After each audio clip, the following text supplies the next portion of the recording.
being resilient. What you call a police station, before they even leave, they'll take permission from. I don't think there's really anything on ground to improve. We struggled as a strike. Minister of Education volunteered and said, give me 2 weeks. It was a lie.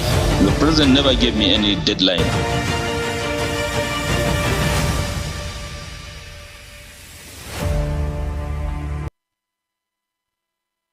Oh, thank you everyone for staying with us on Global Television. I'm Uyi Agmofwegbe, especially welcoming you to today's edition of Global Morning. Of course, we do not take your time with us for granted. Today presents a wonderful opportunity for us to take a look at big stories across the world right now.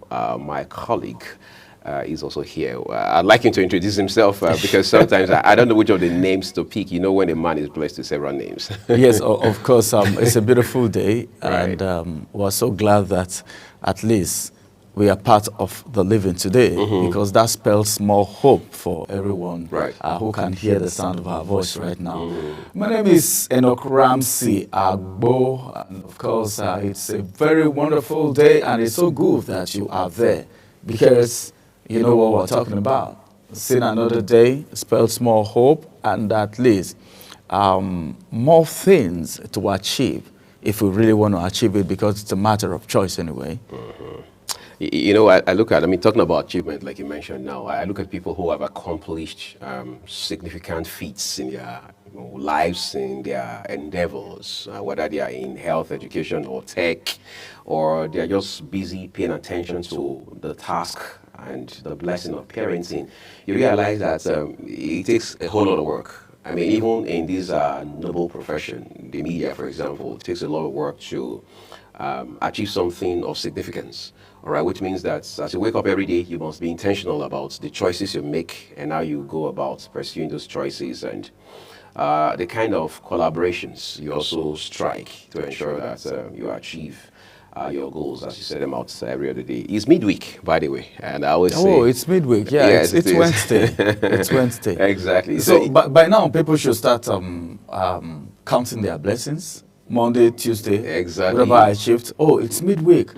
I have 2 more days to go for the working days. Right. What have I achieved so far? Monday, Tuesday, Wednesday is when you get to the table. Oh, all right, I was supposed to hit this target. I didn't hit it. So now, this remaining 2 days, this is extra effort for me, and this is extra time, because as a matter of fact, everyone supposedly is supposed to have a to-do list for the week. These are the things I want to achieve. Then the action points. This is how I want to achieve them. These are the things that I need to do. Maybe unforeseen circumstances happened and you couldn't achieve everything, or maybe one out of the things you were supposed to achieve between Monday and Tuesday. Then on Wednesday, you're like, okay, this is what I just have to do. Instead of spending 9 hours today, I'll make it 10 hours. Instead of sleeping 10 o'clock today, I will sleep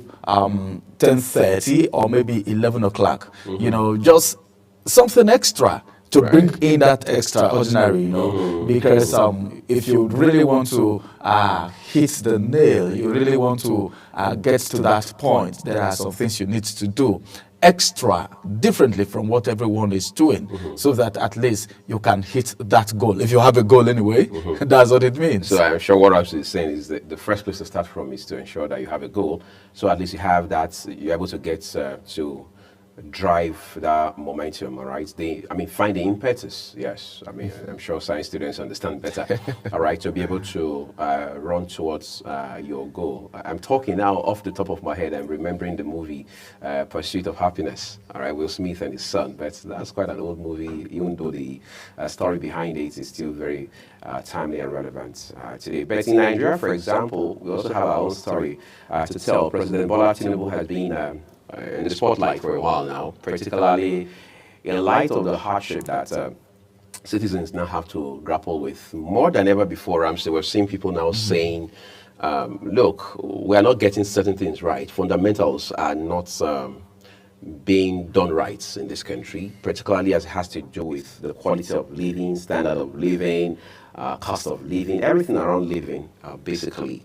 Was seeing members of the opposition, very senior members, many of them very influential people with, voices that people want to listen to. Also lending their voices, putting in their 2 cents to say that this government is distant from the people, all right? Because how else do you understand that? I mean, do you explain that as of today, we still don't get to understand what's happening with the price of commodity, for example, and government says, well, all you have to do is wait. This is just a phase in our lives as a nation and as a people.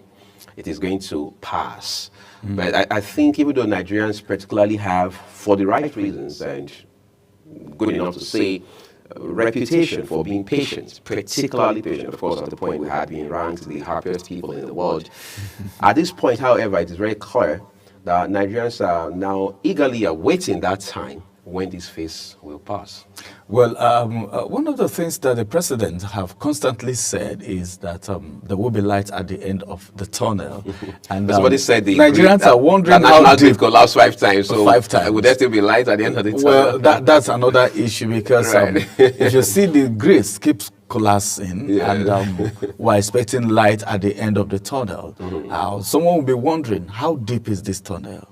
Then how much light do we need, okay, for it to begin from the top of the tunnel before it gets to the bottom of the tunnel, the end of the tunnel? If you tell us there will be light at the end of the tunnel very soon, then we should be accessing how much light do we have at the top of the tunnel that will transcend or move to the bottom or the end of the tunnel. Because Nigerians are not saying some of these policies or some of these actions are not very important, but then the aftermath of it, because you don't take actions or you don't take decisions as a father without considering the pros and cons, because for every decision, for every policy, let's just come down to the Nigerian economy now.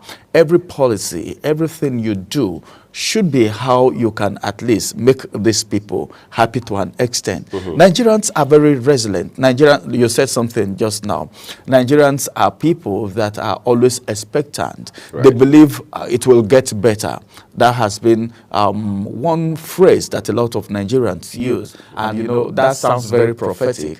And that sounds like someone who has faith in the economy, in the nation, someone who is patriotic, even though some persons are actually leaving the country for obvious reasons. We all know why they are leaving and why they have to leave. And as a matter of fact, all of us can't leave. So everyone, you said something that the president has been a topic. You know, anywhere you go now, people talk about the president. They don't even care. This is Nigeria. They don't even care if there is a minister of power somewhere who is supposed to be in charge of power. That's right. They don't even care if there is one Umahi somewhere who is supposed to be in charge of the bad road. They don't even care if there is someone there who is a minister of agriculture. All they know is that we don't have food. The little that we have can't go round. And the worst part of it is the fact that the money that we have cannot even afford these essential commodities. And that has been a very big problem. So when you hear that the president is going on leave, the thing is, hey, he doesn't care about us. That's what Nigerians think right now. Because if you're crying every day, sometimes your father may not have what you need to eat. We're saying something yesterday behind closed doors. It wasn't official. Where we're talking about the fact that a father cannot be given the children, one food every day, when we have varieties. And we even have ways of preparing this food in a different way, you know, to spice it up or to do something to make it taste different or something better than what they have. So I feel there are a lot of options that can actually be explored if the government is saying they want to be sensitive to the plight of the people, because I'll keep saying this. What the average Nigerian is looking for or waiting for or trusting God for right now is when they can get to the bus stop and they will tell them, hey, that place you've been paying 300 naira is now 150 naira. Or they get to the market with 5,000 naira and they can get food that can feed a family of 3 for at least a week. Right. Because as it is right now, with 5,000 naira you get to the market, it's just as good as you, like, hey, come on, not going at all. Okay, let's just make it clear. Ramsey is talking about 5,000 naira. Now, if you have to pick up that 5,000 naira from a POS point, you actually have essentially 4,900. 900 naira. Okay, about. that's minus 100. Well, that was meant to be a joke, but it is the reality for many people. You see, we must continue to believe in a Nigeria that works for all, beyond the president and the ruling party and politicians themselves. Someone was making some sense this morning. I just saw a piece of news on my way to work, and it was talking about how that if you combine all the votes that the then candidate of the APC, now President Bola Tinubu, got, all right, with what Atiku, the candidate of the PDP, Peter Obi, the candidate of the Labour Party, Rabiu Musa Kwankwaso, the candidate of the NNPP, got, it is still far less than 20% of the population of Nigeria. So what does he say? He says that, look, in the final analysis, whatever choices we make, decisions we'll take, and the moves that we initiate, they must all be in the interest of the everyday Nigerian. I think that's one place we're leaving it at this point. We're taking a quick break. When we return, we'll take a look at big stories from across our national dailies for you, everyone. Do stay with us.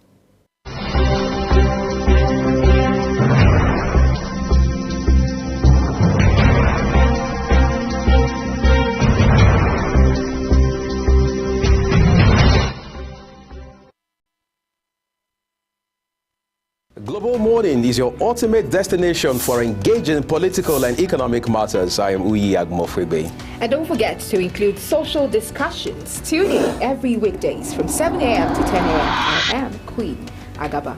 For insightful breakfast ideas, business summaries, sports highlights, international and local news perspective, I am Anthony Momodu.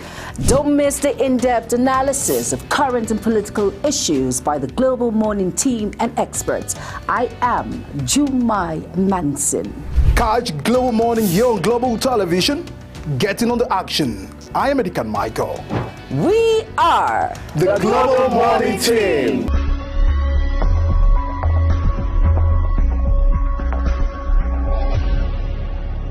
Business Point on Global Television. The business world can be dynamic and unpredictable, with headwinds and volatility sometimes becoming an obstacle for players in the business and economy landscape. Watch Business Point on Global Television as Samuel Oji walks you through the twists, turns and curves in bands, stocks and crucial market indices from a global standpoint. Watch Business Point weekdays on Global Television at 11 a.m. West African time. Business Point. This is business.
Global Morning is your ultimate destination for engaging political and economic matters. I am Uyi Agmofwebe. And don't forget to include social discussions. Tune in every weekdays from 7 a.m. to 10 a.m. I am Queen Agaba.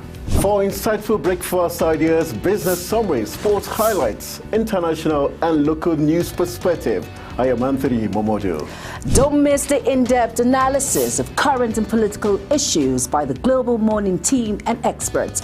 I am Jumai Manson. Catch Global Morning here on Global Television. Getting on the action. I am Edikan Michael. We are the Global Morning team.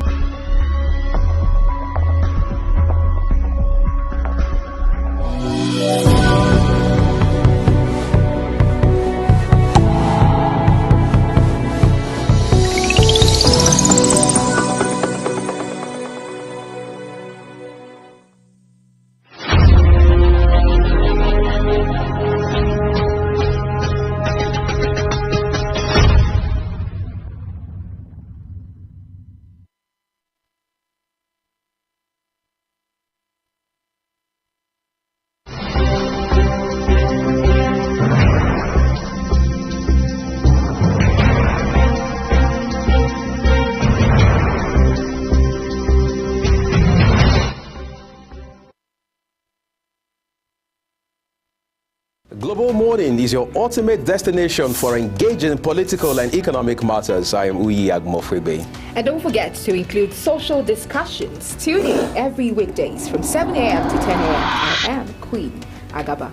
For insightful breakfast ideas, business summaries, sports highlights, international and local news perspective, I am Anthony Momodu. Don't miss the in-depth analysis of current and political issues by the Global Morning team and experts. I am Jumai Manson. Catch Global Morning here on Global Television. Getting on the action. I am Edikan Michael. We are the Global Morning team.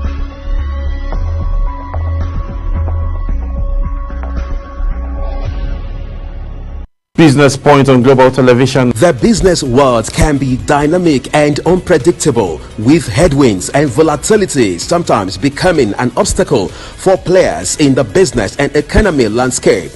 Watch Business Point on Global Television as Samuel Oji walks you through the twists, turns and curves in bands, stocks and crucial market indices from a global standpoint.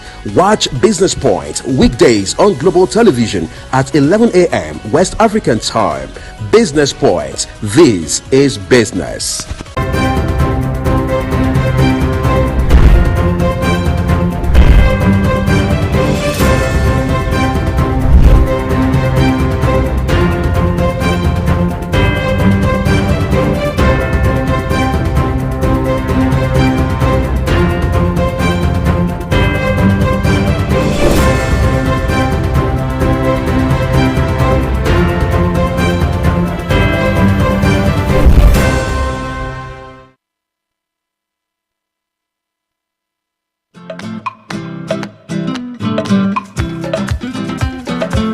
To Global Morning. The death toll from flooding. Most time our politicians just bring in policies too, for sure. Incidentally, we have several more stories. The legislature was carefully crafted to 22.2% inflation rates as of April this year. What does that say about where we are as a country? I think Nigeria has resorted to being resilient. Before you call the police station, before they even leave, they'll take permission from I don't think there's really anything on ground to improve. The struggle with ASU strike. The Minister of Education volunteered and said, give me 2 weeks. It was a lie. The president never gave me any deadline.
Many thanks for staying with us on Global Morning. That's the time that a lot of people actually long for. And now we want to take you around the national dailies, and beginning from the Daily Times newspaper this morning, we have some very important stories right here. And the big one here says Nigeria has disappointed Africa black race. That's coming from Obasanjo. Well, I think we need to talk about this later. The other day I was speaking with someone and I was like, some person said the former president is speaking all the time. And some other persons were of the opinion that he has to speak because he's an elder statesman. But I think we need to look at these statements critically more. That's going to be much later. Then just one rider to that story, and the rider says blames poor leadership, regionalism and disunity. That's what the former president is saying. Then this one says Edo gross revenue by 3,700% in 8 years. Target 120 billion naira IGR. Then more headlines still coming from the Daily Times newspaper. This one says Constitution review. That's the writer of the story. House to engage NGF, NGE, LG chairman and CSOs. Details read on page 18 of the Daily Times newspaper. More headlines see coming from page 4 of the Daily Times newspaper, where it says former Reps member Farouk Lawal completes jail term, regain freedom. Wow. You remember the story, right? Former Reps member Farouk Lawal completes jail term, regains freedom. Details read. I know a lot of people will be interested in this, but then I think some persons will be saying, well, how many politicians have actually gone to jail? How many of them have actually been prosecuted? What would you have to say about the immunity clause and all of that? But then I think if you need to know more about that story, just pick a copy of the Daily Times newspaper and go straight to page 4. This one says parents of minor killed by NDLEA officer seeks intervention of National Assembly. Details read on page 5 of the Daily Times newspaper. Then this one on page 2 says Senate investigates NDLEA over drug allegation against Deputy Senate leader. I take that again. Senate investigates NDLEA over drug allegation against Deputy Senate leader. Details of that you can actually get on page 2 of the Daily Times newspaper. More headlines from the Daily Times newspaper this morning, and this one says child cancer issues on the rise as Luth records 300 cases in just 1 year. It has not been like this, but then it is something that calls for attention. I think the Ministry of Health will have to do more so that we don't have this escalate beyond this level. And of course, this one says Nigeria lost more than $500 million to cybercrime in 2022. This is coming from EFCC. Mr. Uyi, if you look at this issue of cybercrime, cybercrime is something that needs urgent attention. But what about the cybersecurity? How informed are the people about cybersecurity? Well, I know a little about cybersecurity, and you will get to know that if these guys want to trail anyone, if they want to trail your account, if they want to trail an individual, they follow you to the latter. You use the internet, your details are being left on the internet, unknown to the person exploring the internet. Some internets don't have security. There are some sites that are not secured. But a lot of people don't even know that HTTP with S means that website is secure. But when the S is not there, you are exploring that website at your own risk, and these people gather this information, and at the end of the day they have access to your details, and you see them manipulating so many things, you know, to rob people of their hard-earned money. And sometimes a whole organization falls victim of cyber crime. You see, sometimes you see government systems, okay, but in this hard economy, losing as much as $500 million. You know how much is a dollar to a naira? Just to add perspective to this brilliant point you're making, Ramsey. First of all, the EFCC says this was in 2022. 2022. So nobody has told us so far, 2 years down the line, what the trend or the trajectory has been. So we have to punch those numbers to see what has changed in the dynamics between 2022 and 2024. And then you made a very salient point again when you talked about cybersecurity. Yes, we can talk about cybercrime our entire life, but who is actually having a conversation about cybersecurity? You talked about the HTTPS and the HTTP, for example. Who is talking about phishing websites? Websites that are like traps, or if you like, death traps, where you go to, the whole idea is just to comb your personal details, including the very sensitive ones. Ramsey also talked about how that we have had organizations, otherwise reputable, long-standing organizations, some of them transgenerational, particularly in the western part of the world, fall victim to these sort of crimes, all right? One of the reasons we find it happen is people leave what they call digital footprints online. So all those sites you visit where you supply information, most of them tell you that cookies are active, you have to accept their terms, otherwise you can't even access some websites. Some of them are even newspaper websites.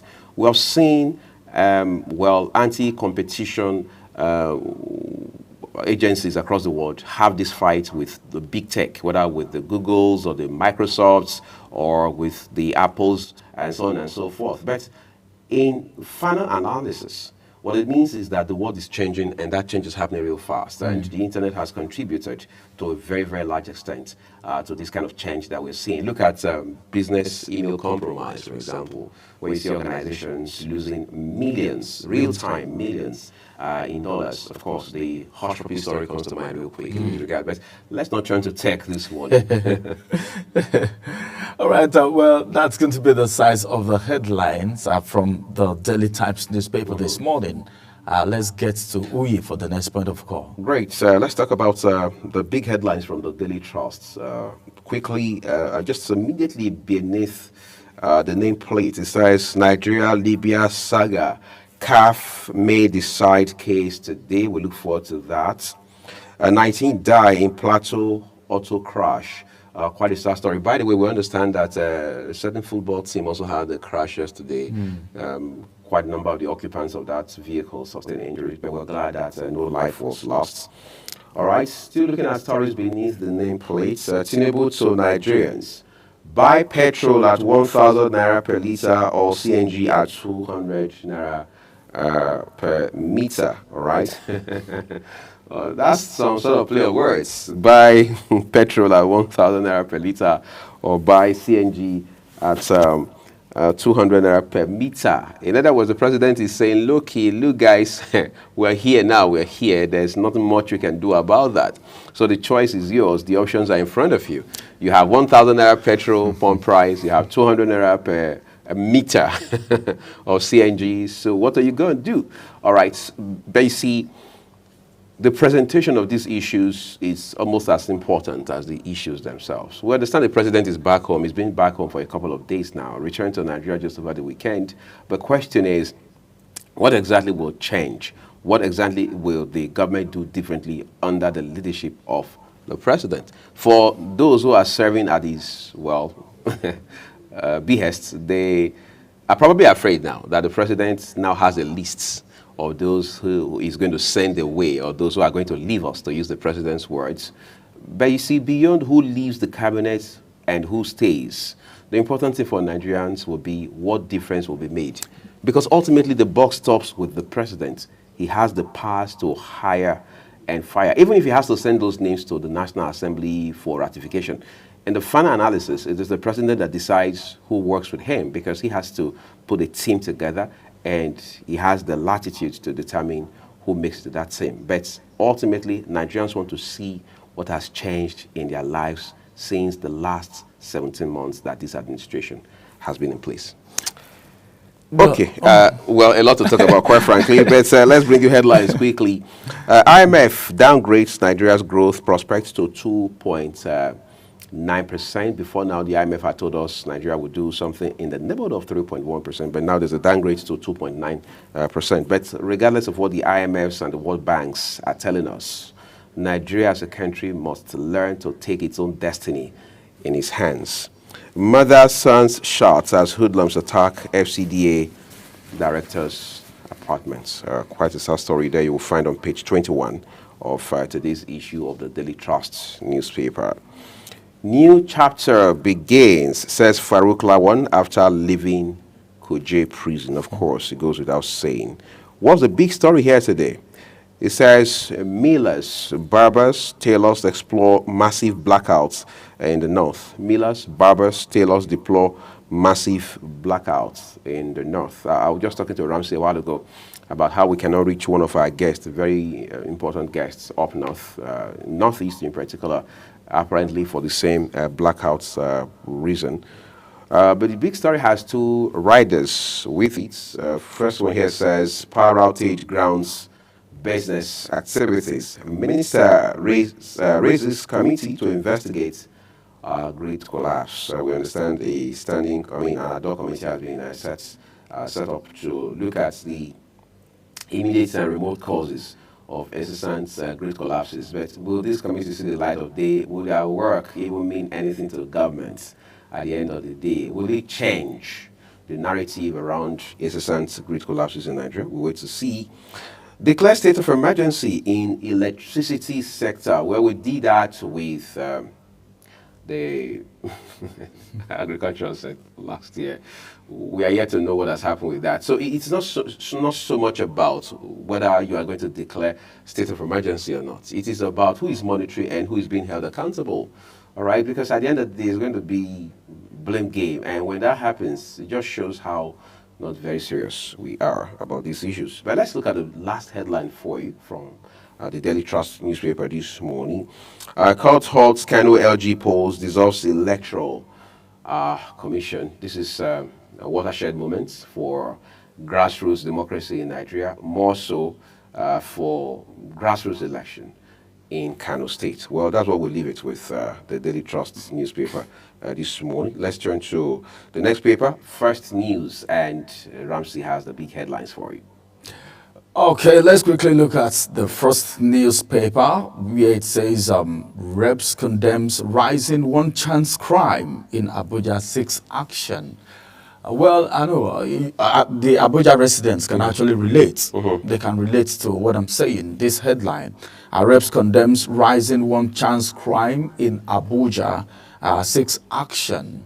Where is this action going to come from? Because people have been crying. In fact, this situation gets increasing every day, every day. It's as we speak, someone somewhere is facing one chance right now. How do these people come about? Is it that the security agents cannot do anything? Are these people not in the society? These vehicles, are they not registered? Don't these people use handsets? These people, are they not using the point of sale machine, POS? Are they not? See, is there no way we can actually track these people? I think the FCT, which is the seat of power, should be more sophisticated than whatever level of sophistication these guys have. Right. That's what I feel. So Reps condemning this, the condemnation is not just enough. I think more needs to be done. The person that needs to be called upon, the people that need to at least be summoned, should be summoned. I think something is happening in that direction. And hopefully, just stay with us on Global Morning. We need to touch these issues today, because the security situation in the FCT is something else. If it's happening in the Northeast, at least quite understandable because of the activities of Boko Haram and the rest. If it is happening in the east, we will say, okay, maybe as a result of the agitation, some persons are taking advantage of this situation. But if it is happening in FCT, the seat of power, where the president is, where the National Assembly is, the House of Rep members are, and very important citizens of the country, then we will say there is something missing, or probably someone is not taking the Nigerian people seriously. Let's see what will happen from the summon so far. Okay, more headlines still coming on your way from the first newspaper this morning. This one says Ogun housewife arrested for severely injuring husband's genital. This is sad. This is on a sad note. This is an angle that must not be toyed with. If you know, you know. You know what I'm talking about. Felabration incident. A very dark man seeks arrest of Portable. There was a video making rounds where, these celebrities, you can't exhaust talking about them. Very dark man has been in the fore. You know, the issue of Bobrisky, the he-she guy, you know, and now it is Portable. I think someone was being somehow beaten or something, and very dark man had to drag Portable for that. All right, away from there, that's for the celebrities and everything happening. This one says Abia to implement 70,000 minimum wage from October 2024. You remember the minimum wage, different states, different amount. Some are paying as high as 80-something thousand, right, and some are paying 70-something, and some are saying we can't pay at all. You know, that cracked me up a little. That we can't pay at all. So if you can't pay at all, what are the constraints you're having? Because whether you like it or not, workers have to be paid, and that pay now, as we know it, needs to be in tandem with the realities. I'm not very sure from a personal standpoint that there's anybody who can pay you all the money you need in the world. But whatever you're paid should be decent and commensurate with the value you're bringing. That's on the one hand. On the other hand, it has to be such that it takes into cognizance, very fundamental, the realities, that is the economic realities that you're grappling with as a person. We understand some states are still owing, I mean, they still have a stack of arrears from the 30,000 Naira minimum wage. If that's the conversation we're having, then we are not the serious people.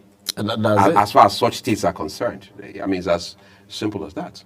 Right. It's as simple as that. But then I think Benue State, for instance, so many things happened. But thank God that Governor Alia is, I think, is paying salaries now, according to what we heard. But then there was a backlog of unpaid salaries before he actually came into office. But then, if you want to say you can't pay 70,000 Naira, you should also think about the fact that these people are working and they are operating the same economy like you do. So you know what is happening right now. What is even 70,000 Naira? We come to talk about the economic situation, and 70,000 Naira, can you put them side by side?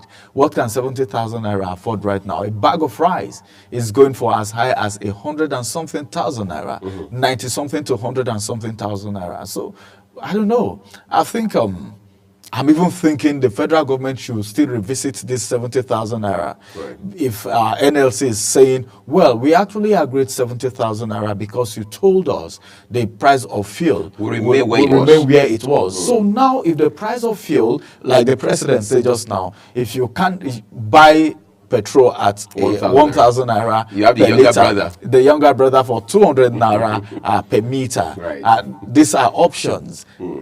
I think if fuel is 1,000 Naira, then we should know that 70,000 Naira is nothing. If you're a governor and you're saying you can't pay 70,000 Naira minimum wage, I think it is time we make sacrifices. You know, if it is you, okay, just letting some of your allowances go so that this can work and you have a beautiful state. Everyone pray for you. It will be good. Even though we heard that some persons at the House of Reps said a percentage of their salary was going to go for the average Nigerians, the less privileged, and bureaucracy played a role, and that has not happened. We've not heard if that has happened yet. Maybe still in the pipeline.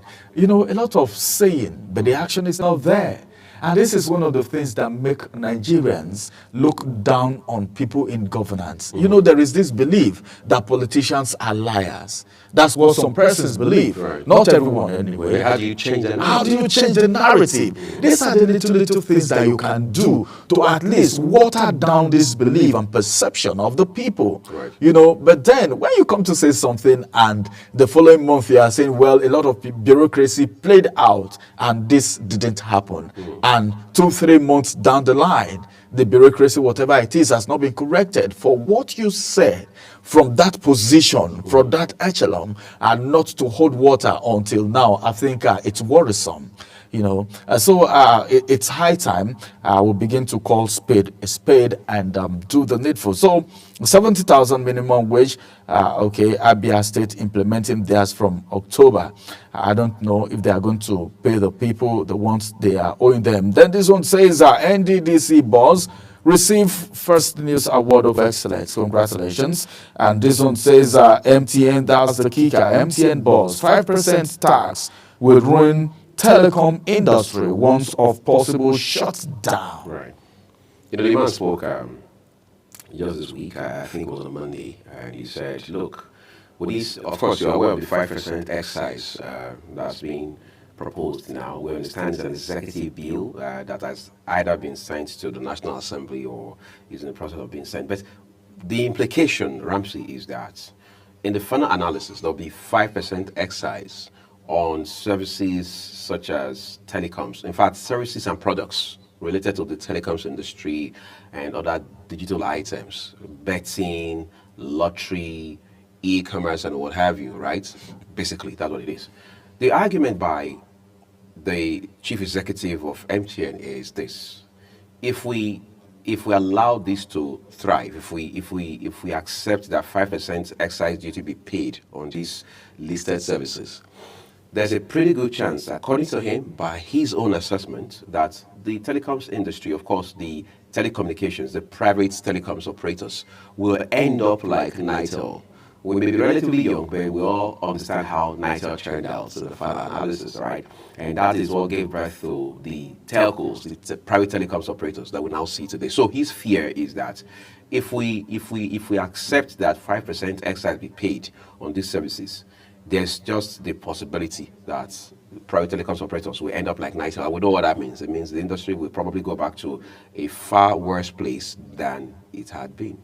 And one thing is that at the end of the day, the common Nigerians will still be the ones to face the heat. Right. Because if MTN boss is complaining now, remember the hidden charges. Right. Okay. The hidden charges, the charges. The one they never told you about. The one they never told you about. You know, you make calls, but then I'm just thinking, how would Nigeria look like without these telecom companies? You know, in 2024. In 2024, you know, we're not talking about 2025, which is already here. How would Nigeria look like? Communication is very vital. Forget about the fact that we are communicators. Everyone knows the importance of communication. And communication without feedback is not a communication. Right. And how can these feedbacks be possible? It's when we have, even though these companies are actually taking so much from Nigeria. Right. All the telcos, they are taking so much from Nigeria. But then, let's see how that is going to work. But there should be a consideration, especially when it comes to the average Nigerians. More still coming from the First News. A federal government halts cooking gas export to prioritize domestic supply. Then this one says WAEC sets Friday for 2024 computer-based exams start. That's a Friday for all of you who are sitting for JAMB. For WAEC, I beg your pardon, you need to at least take this information seriously. And now to the big story. Nigeria has disappointed Africa the entire world. That's coming from Obasanjo, like it was in the first paper that I took.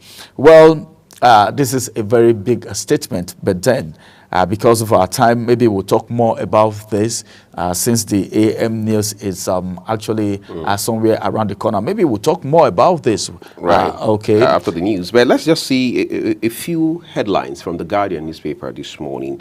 The Star story reads, FG seeks IMF's help as flooding or output crisis dampen outlook. Those details are with you on page 6 of the Guardian today. As always, you find infographics on the front page of the Guardian. Okay, lost billions. Why government's youth empowerment efforts are failing.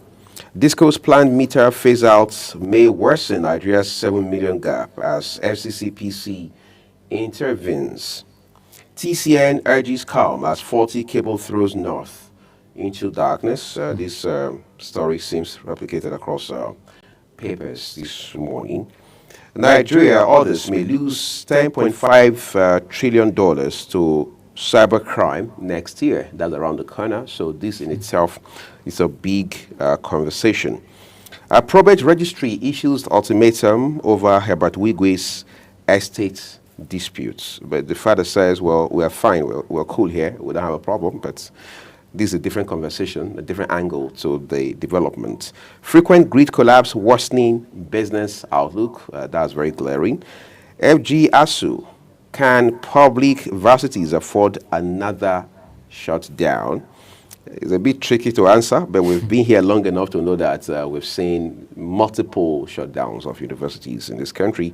AGF debunks 3 months grace on enforcement of LG autonomy. Did I hear you say governors at work? Well, I don't know what their problem is. But then, well, I don't know. I can still see some people's hands in some things, as far as this local government autonomy is concerned. We were just talking about the minimum wage just now. These people are feeling, well, it's like this government is not on our side. So they are fighting front, back, left, right, and center. Our bread by half. Well, we are not here to measure the loaf, but let's just be careful what we cut and how much of it we cut as well, because the interest of the people we claim to lead should actually take the lead. Okay, we're taking a break, everyone. We're back shortly with our discussions after the AM news. They'll stay with us.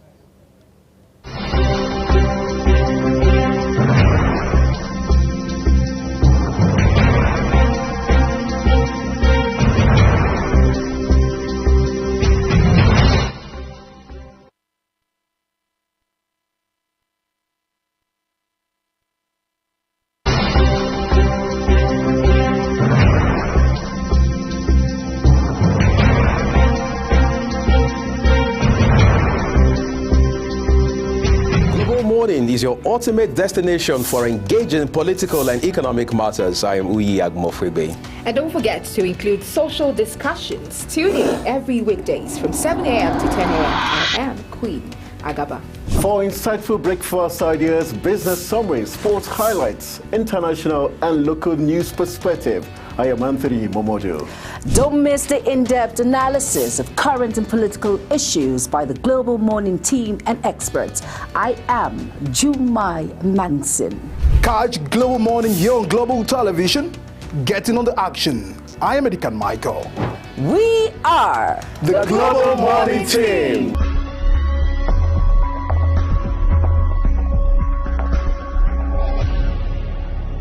Business Point on Global Television. The business world can be dynamic and unpredictable, with headwinds and volatility sometimes becoming an obstacle for players in the business and economy landscape.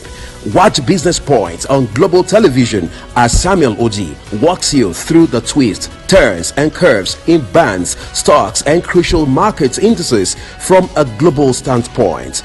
Watch Business Point weekdays on Global Television at 11 a.m. West African time. Business Point. This is business.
Hello and welcome to all our viewers in Nigeria and around the world to Global AM News, coming to you live from the nation's capital, Abuja. I am Uyi Agmofwebe.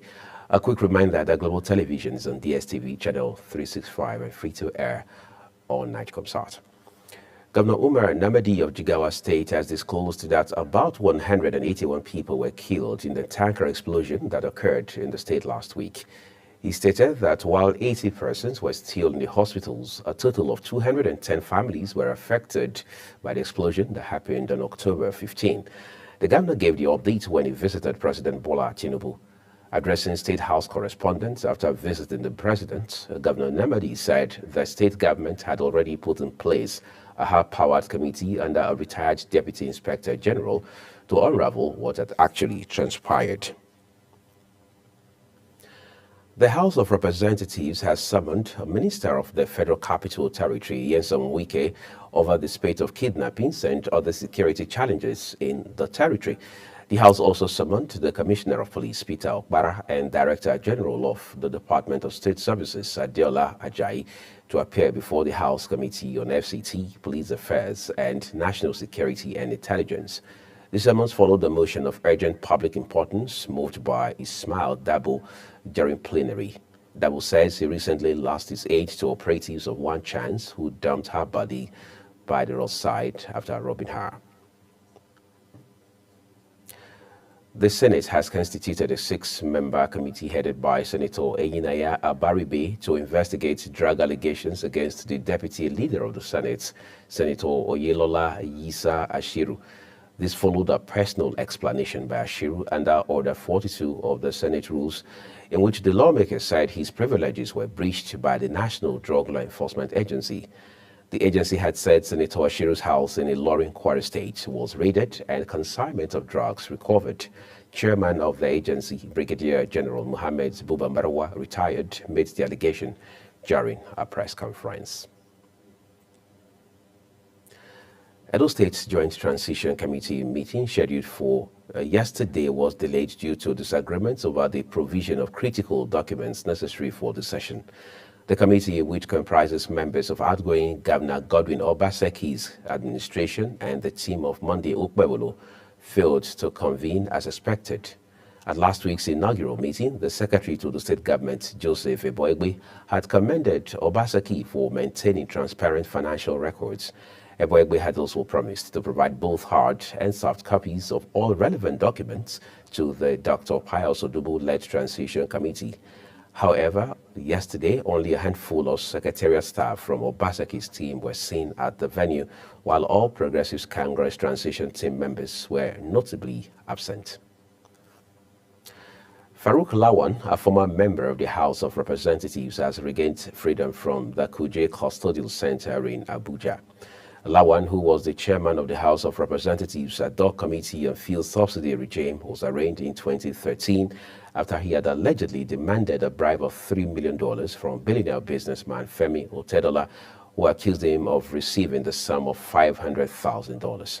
The bribe was said to help influence the removal of the name of his oil company from the list of indicted companies in the fuel subsidy scam of 2012.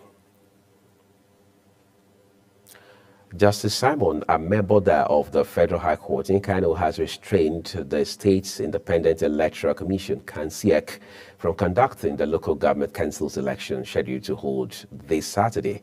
The judge held that the appointment of chairman and members of the commission, being card-carrying members of the New Nigeria People's Party, which is the ruling party in Kano State, was in contravention of sections 197, subsection 1, and 200, subsection 1 of the 1999 Constitution as amended, and Section 4, Subsection B of Kano State Independent Electoral Commission Law, 2001. The court held that the commission, as presently constituted, cannot conduct the local government council election. The court therefore directed the Independent National Electoral Commission, INEC, to not release election materials to CANSIEC unless when properly constituted. Still in Nigeria's northwest now, Kano State Hisbah Commission has declared that Jigawa State Commissioner for Special Duties, Awalu Sankara, wanted. Sankara has earlier been arrested by operatives of the commission on allegation of having an affair with a married woman. Global television correspondent Idris Jibrin tells us more.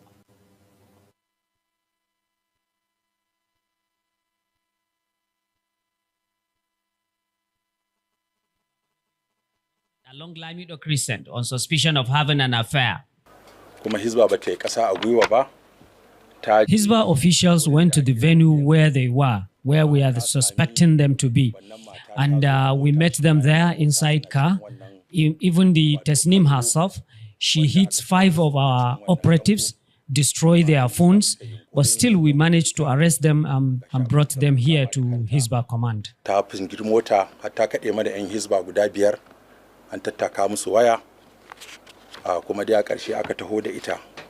Awalu was granted a bail but refused to show up to the command for possible settlement with the husband of Tasnim. They requested for settlement and Hisba agreed that they should settle out of court, especially Nasiru Buba and Tasnim, because they have children in between them. I personally called Awal Sankara to come here. He told me he is not aware that there is going to be a settlement here today, but he said he is coming. So we have waited this long. He has not come. So right now we are declaring him wanted. According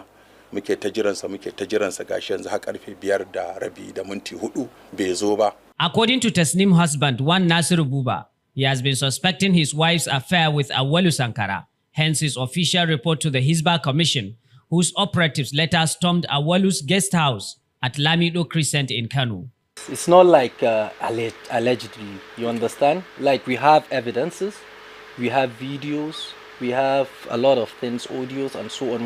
We've been tracking them with Hisba, and sometimes even the police helped us in some of the movement. Although all attempts to speak with Awalu Sankara were not successful, the Jigawa state government has since announced the suspension of Awalu pending investigation into the allegation against him. From Kanu, Idris Jibrin reporting for Global. Thank you, Idris.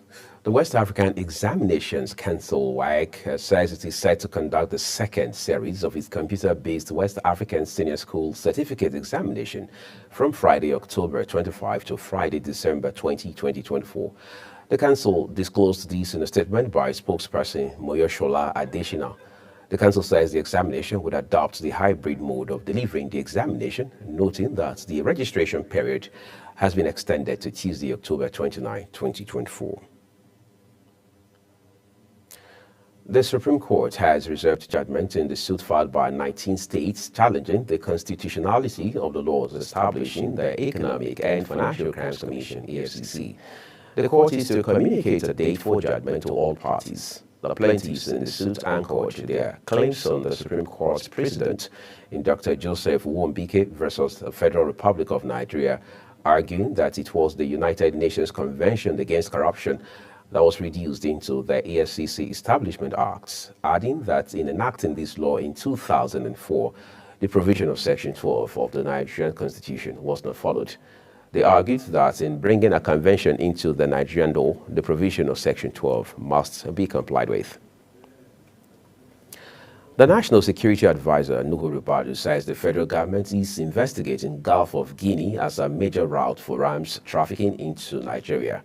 Ribadu made this known at a two-day seminar on climate change and the changing dynamics of arms proliferation and insecurity in the Gulf of Guinea. Nigeria in Perspective in Abuja. The seminar was organized by the National Center for the Control of Small Arms and Light Weapons, Office of the National Security Advisor, in collaboration with the Global Network for Human Development. Edo State has recorded 240 cases of Lassa fever and 21 deaths between last December and March this year. Joseph Okoegwale, a medical doctor and director of Viral and Emergent Pathogens Control and Research, ERA Specialist Teaching Hospital in Edo State, noted that the first edition of the College of Medical Sciences lecture series organized by Edo State University, titled University Community Collaboration in Lassa Fever Research, Advancing Diagnostic Capacity and Vaccine Development in Nigeria, He stated that the World Health Organization had classified Lassa fever as a priority disease for research and development. You are watching news, the AM News on Global Television, coming to you live from Nigeria's capital, Abuja. When the AM News returns, Transmission Company of Nigeria, TCN, says transmission problem causes power outage in most of northern Nigeria. We'll tell you more about that story and bring you more after this break. Please do stay with us.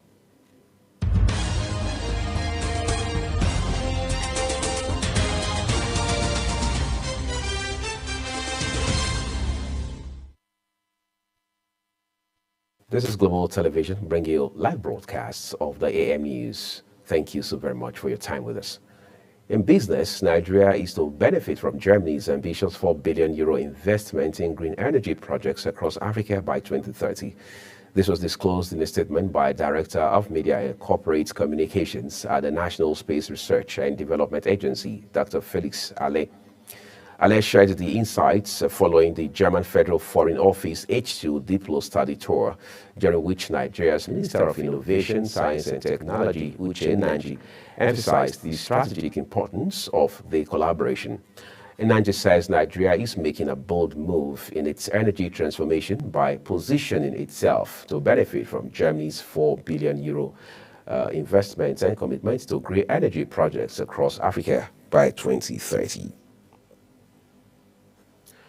Governor Peter Mba of Enugu State have flagged off the construction of the Notra Tractor Assembly Plant and Service Center, an investment by OK Group of Denmark in Enugu City.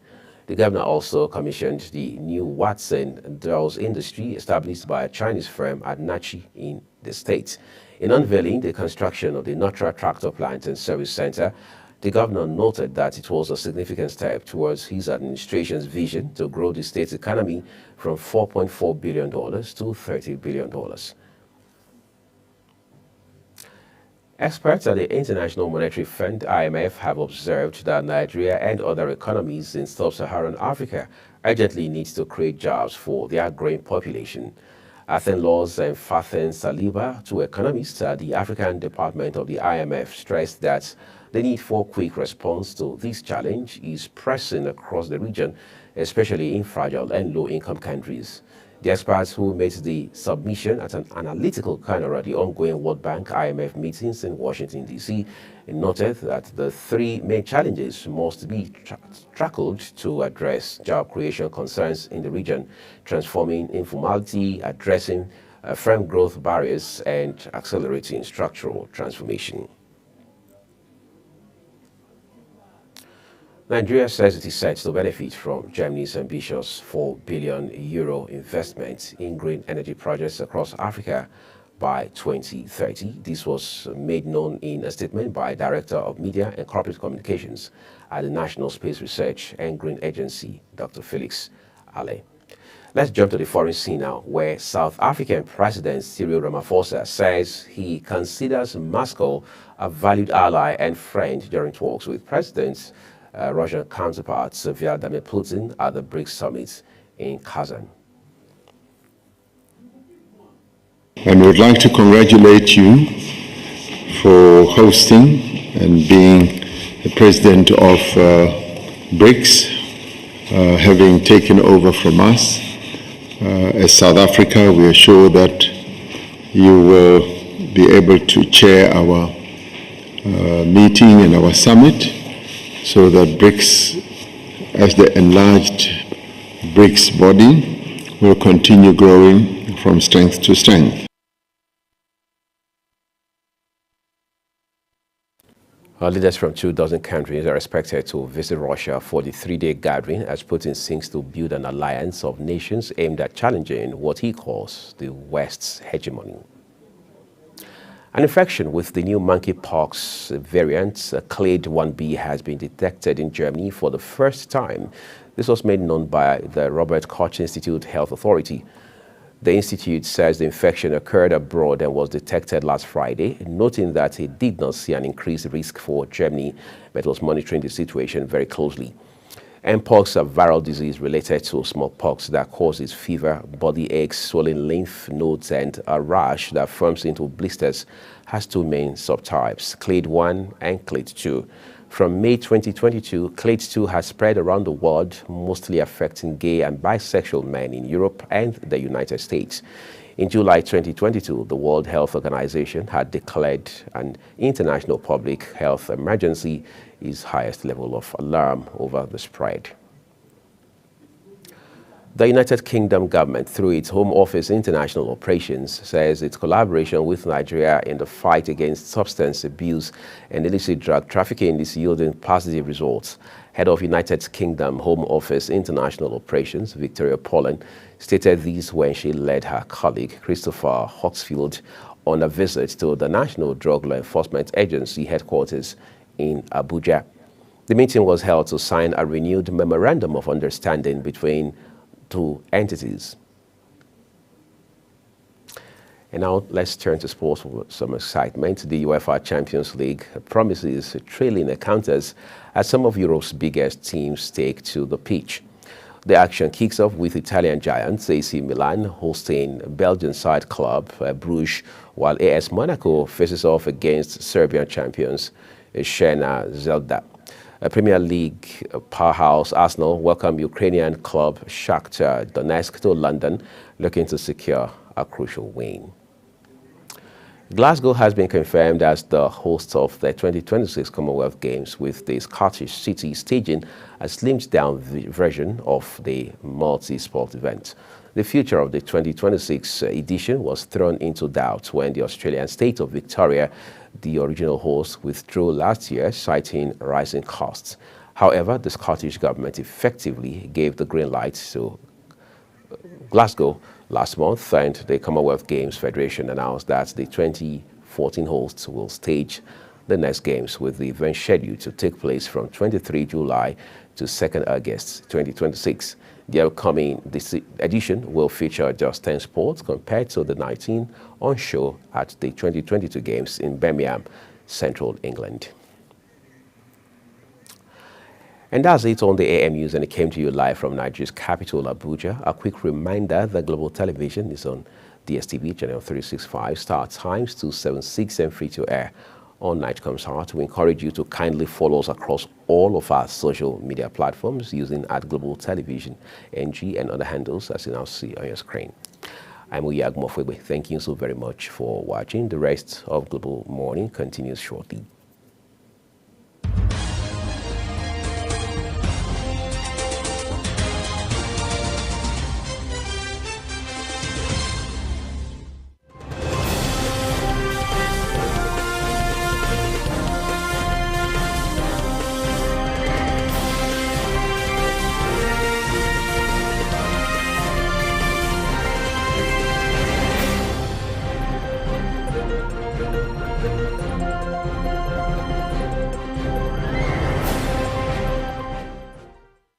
Global Morning is your ultimate destination for engaging political and economic matters. I am Uyi Agmofwebe.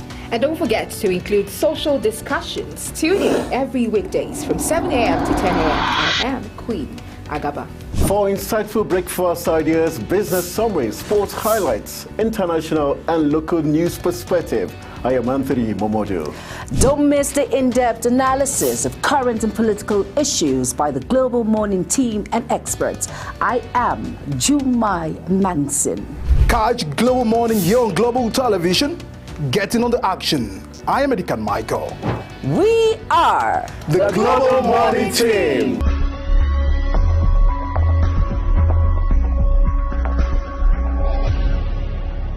Business Point on Global Television. The business world can be dynamic and unpredictable, with headwinds and volatility sometimes becoming an obstacle for players in the business and economy landscape. Watch Business Point on Global Television as Samuel Oji walks you through the twists, turns and curves in bands, stocks and crucial market indices from a global standpoint. Watch Business Point weekdays on Global Television at 11 a.m. West African time.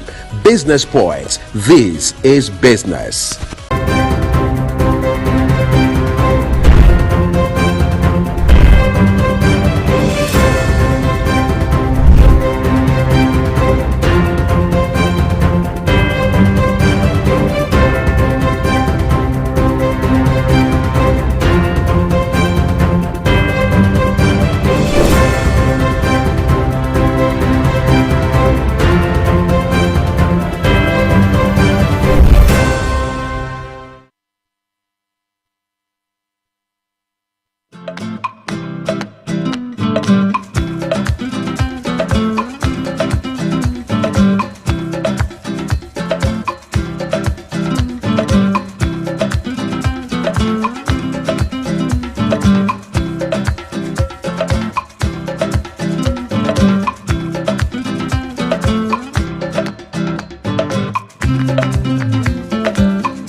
welcome to Global Morning. The death toll from flooding.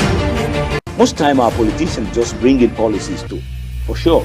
Incidentally, we have several more stories. The legislature was carefully crafted to 22.2% inflation rates as of April this year. What does that say about where we are as a country? I think Nigeria has resorted to being resilient. Before you call the police station, before they even leave, they'll take permission from I don't think there's really anything on ground to improve. We struggled, as to strike. The Minister of Education volunteered and said, give me 2 weeks. It was a lie.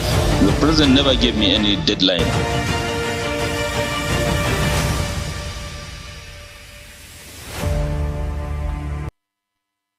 Global Morning is your ultimate destination for engaging political and economic matters. I am Uyi Agmofwebe. And don't forget to include social discussions. Tune in every weekdays from 7 a.m. to 10 a.m. I am Queen Agaba. For insightful breakfast ideas, business summaries, sports highlights, international and local news perspective, I am Anthony Momodu. Don't miss the in-depth analysis of current and political issues by the Global Morning team and experts. I am Jumai Manson. Catch Global Morning here on Global Television. Getting on the action. I am Edikan Michael. We are the Global Morning team.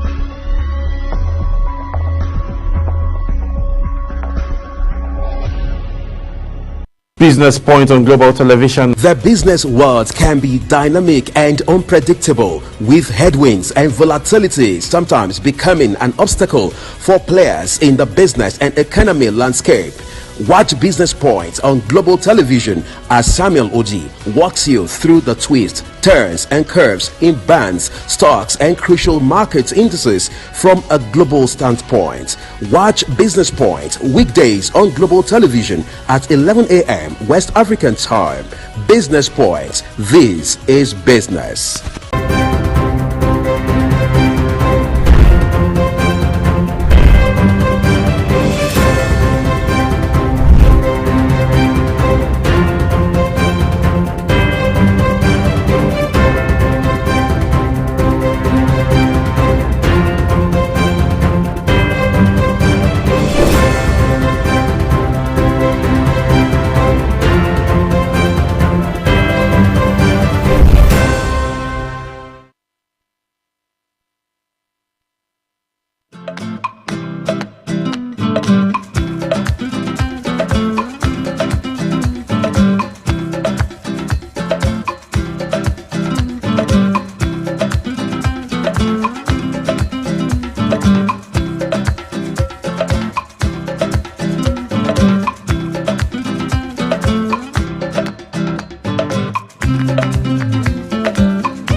Global Morning is your ultimate destination for engaging political and economic matters. I am Uyi Agmofwebe.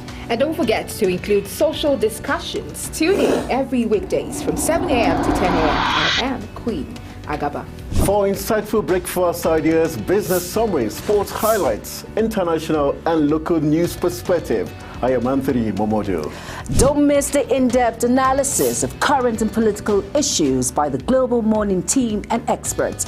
I am Jumai Manson. Catch Global Morning here on Global Television. Getting on the action. I am Edikan Michael. We are the Global Morning team.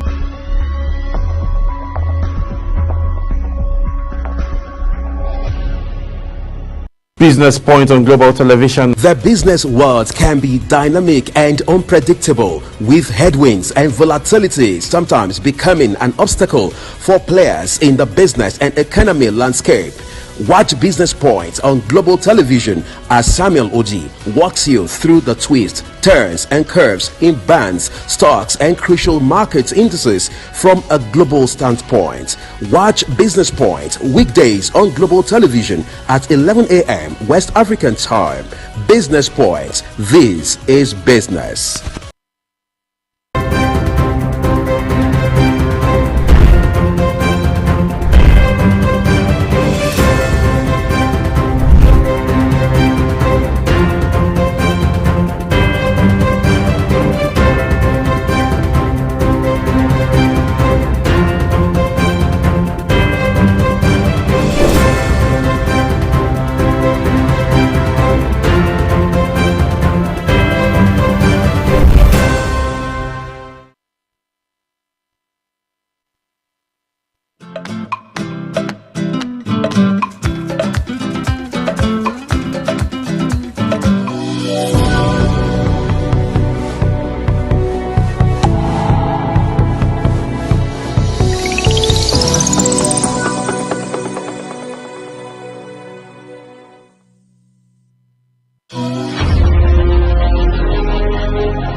Welcome to Global Morning. The death toll from flooding.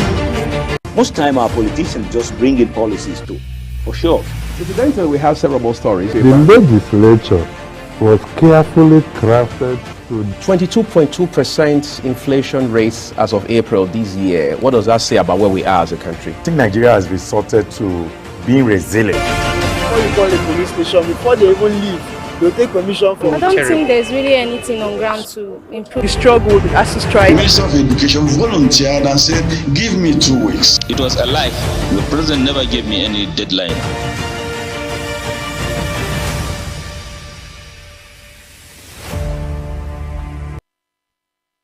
Global Morning is your ultimate destination for engaging political and economic matters. I am Uyi Agmofwebe.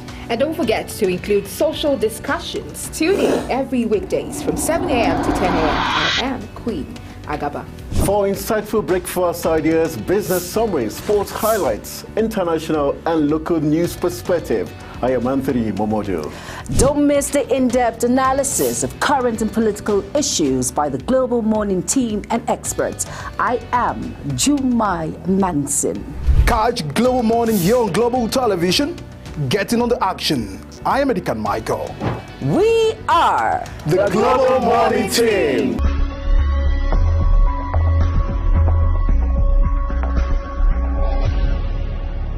Business Point on Global Television. The business world can be dynamic and unpredictable, with headwinds and volatility sometimes becoming an obstacle for players in the business and economy landscape. Watch Business Point on Global Television as Samuel Oji walks you through the twists, turns and curves in bands, stocks and crucial market indices from a global standpoint. Watch Business Point weekdays on Global Television at 11 a.m. West African time. Business Point. This is business.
Let's get talking on our first issue this morning, which has to do with the elections, the local government elections already scheduled for this Saturday, the 26th of October in Kano State. Of course, we're seeing several other states conduct their own local government polls the last couple of weeks.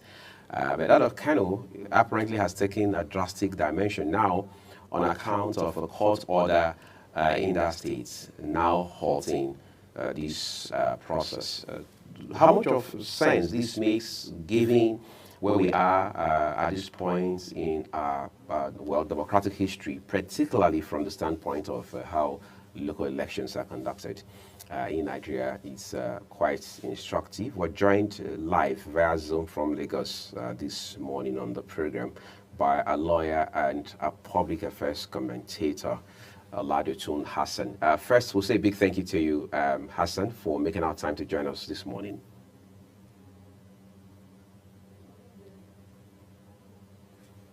All right. Hopefully you can hear us, but it will appear we need to be double sure we can hear you before we just put the first question right through to you. Again, I'm sure you have followed the developments in Kano and exactly what the issues have been. Quickly walk us through the implications of this kind of situation and what it means in particular in light of the Supreme Court judgments. Well, I think it goes to say the ineptitude and the corrupt mode of our politicians, especially when they are in position of authority. There is this spirit of absolutism that is wrecking our democracy, whereby a political party in power will always want to appoint an umpire to conduct an election from his own political party. And this is in gross violation of the Constitution, in view of the fact that you are not expected to be a card-carrying member of any political party, especially when we are talking about appointment into some sensitive position of government, vis-a-vis the INEC and the State Independent Electoral Commission, even judges, a lot of positions that don't need you to be a political card carrying because of the neutrality and the efficacy of that election to be proven beyond reasonable doubt that it's not short of neutrality and fairness. So, and that is where the court predicated judgment, especially in the case of the Kano local government election. The chairman of the election and some members of the panel are card-carrying member of NNPP, and this is in gross violation of the Constitution, meaning the governor violated the constitutional provisions intentionally, because this is just an interpretation of recklessness in our democracy. So, and it has now become a perpetual affair. Majority of the State Independent Electoral Commission did not enjoy this fairness, even at the national level sometimes. So we believe that appointment, I've argued it times without number, that appointment should be taken off the apron of the executive, especially appointment into National Independent Electoral Commission and State Independent Electoral Commission. If these are taken off guard of their input, especially in appointment ab initio, is given a neutral department, just as the way we have judges.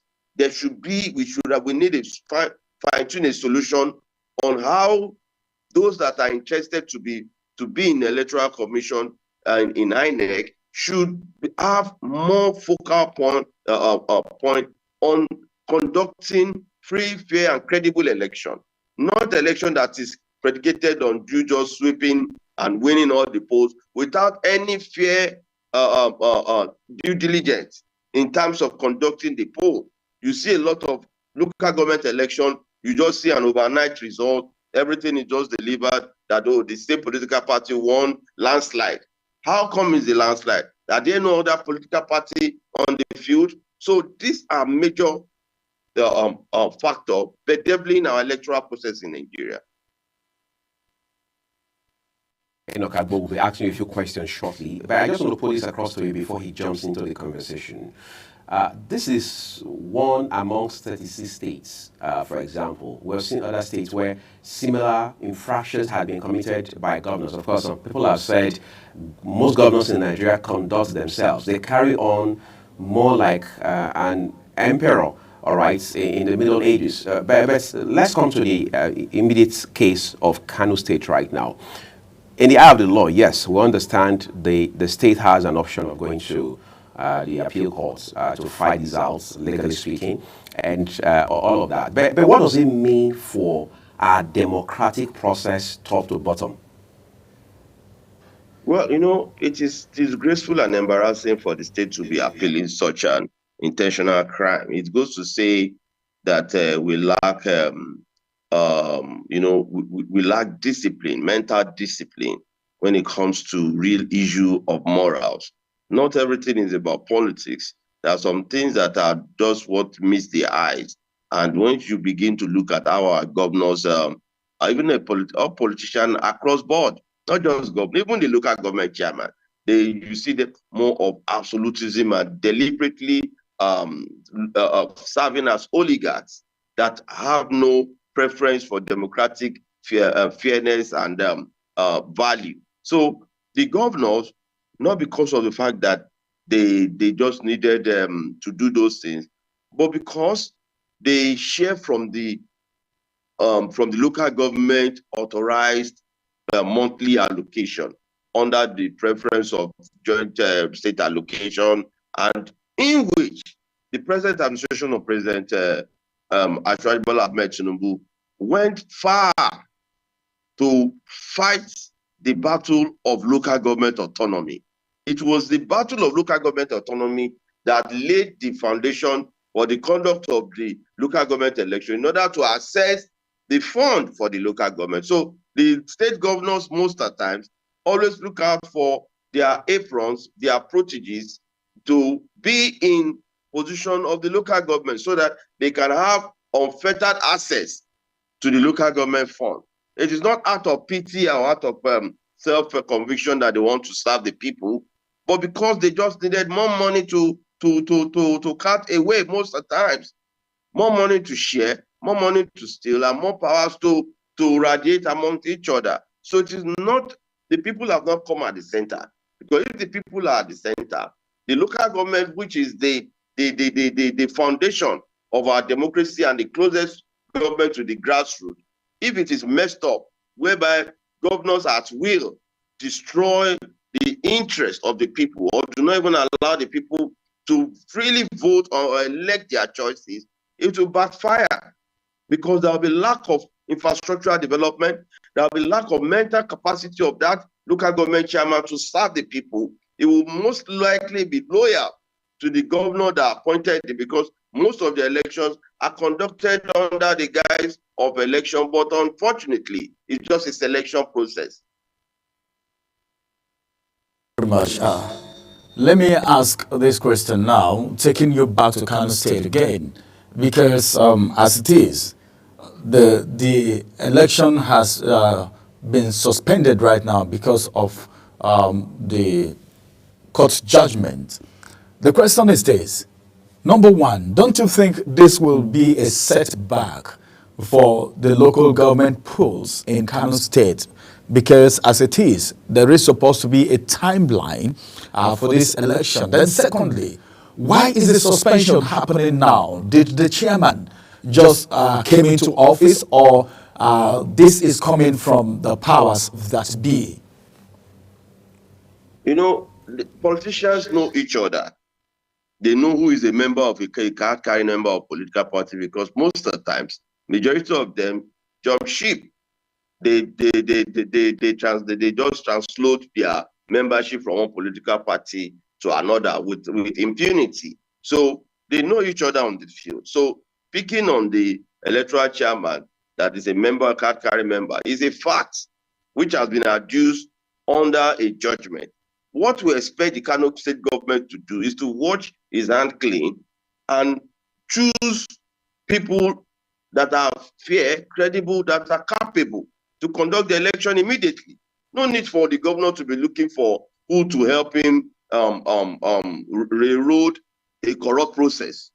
And maybe because of this immunity that the governors are enjoying, have thrown away their sense of reason of the guard, because a lot of them act with impunity, carelessly and recklessly. Because in as much as the Supreme Court judgment has given room, a timeline for every state to conduct election, and in order for them to have access, meaning they wouldn't have even conduct the election if without there is no need for them to collect money. This should be the constitutional duty. Majority of governors hardly, even those that are running from pillar to post, that are running for presidential election and all that, look at their history. They don't conduct local government election, even while they were governors. I can name names of former governors that did not even conduct election throughout 8 years of their stay in power, because they believe that that money of that local government is an extension of their state coffers. They don't have the knowledge that the local government is more like their state governments. There is no difference between who becomes the local government chairman and who becomes the governor. Both should ought to be elected on the same premise. And that's why I will always argue that in having a bit of technical glitch there with our connection with Oladitu Hassan, who was just making a point, quite frankly, about what we are seeing come out of Kano State yesterday. I know a lot of persons will be scratching their heads for a second now to be wondering what has happened with Kano, given that we have seen a few other states conduct their own local government polls, well, to a large extent, very heat-free. Hopefully, we have been reconnected to. Yes. Can I go on? I'm sure you want to continue quickly from that point where you were, where you left off. Yeah. Why my argument precedes the fact that there is a need for review of the Constitution to allow all elections be conducted within the same period by INEC, Independent National Electoral Commission, and not by governors. The need for us to show these governors that they don't have such impunity any longer is the fact that once elections are coming on board, however you want to say it, we can have different political party at the local government, we can have different political party at the governor, we can even have different political party at the federal. There is no gainsay. There is nothing that authorizes a president must have 28 governors out of 36. Nothing gives the president that overriding power. Because what makes a president is the love the people might have. You might be You might like a candidate who is a candidate for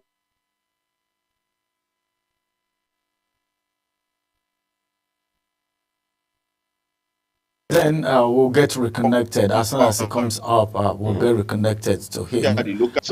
He's trying to establish the fact that whatever that is happening in Kano now is not just in Kano alone. And it's possible, okay, for a state to have a governor from a different party, local government chairman from different local governments, from different parties. I think that will go Incidentally, better. Ramsey, we understand that he's back on now, so let's just wait for him to land with his thoughts. So, Oladotu Hassan, we apologize for the technical problem, even though we are not responsible for the glitch. But you were making quite a very salient point just a while ago to say that there's no rule anywhere in the world that says that if a president belongs to party A, all the governors or a number of the governors must also belong to that party, because you're trying to distinguish, establish how there's a clear-cut distinction, all right, between the federal, state, and local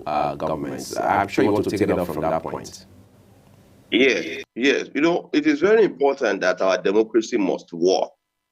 It is, the way we are being wired, we begin to see how our laws are being made. Sometimes you wonder what are the draftmen that pretends to achieve in terms of laws.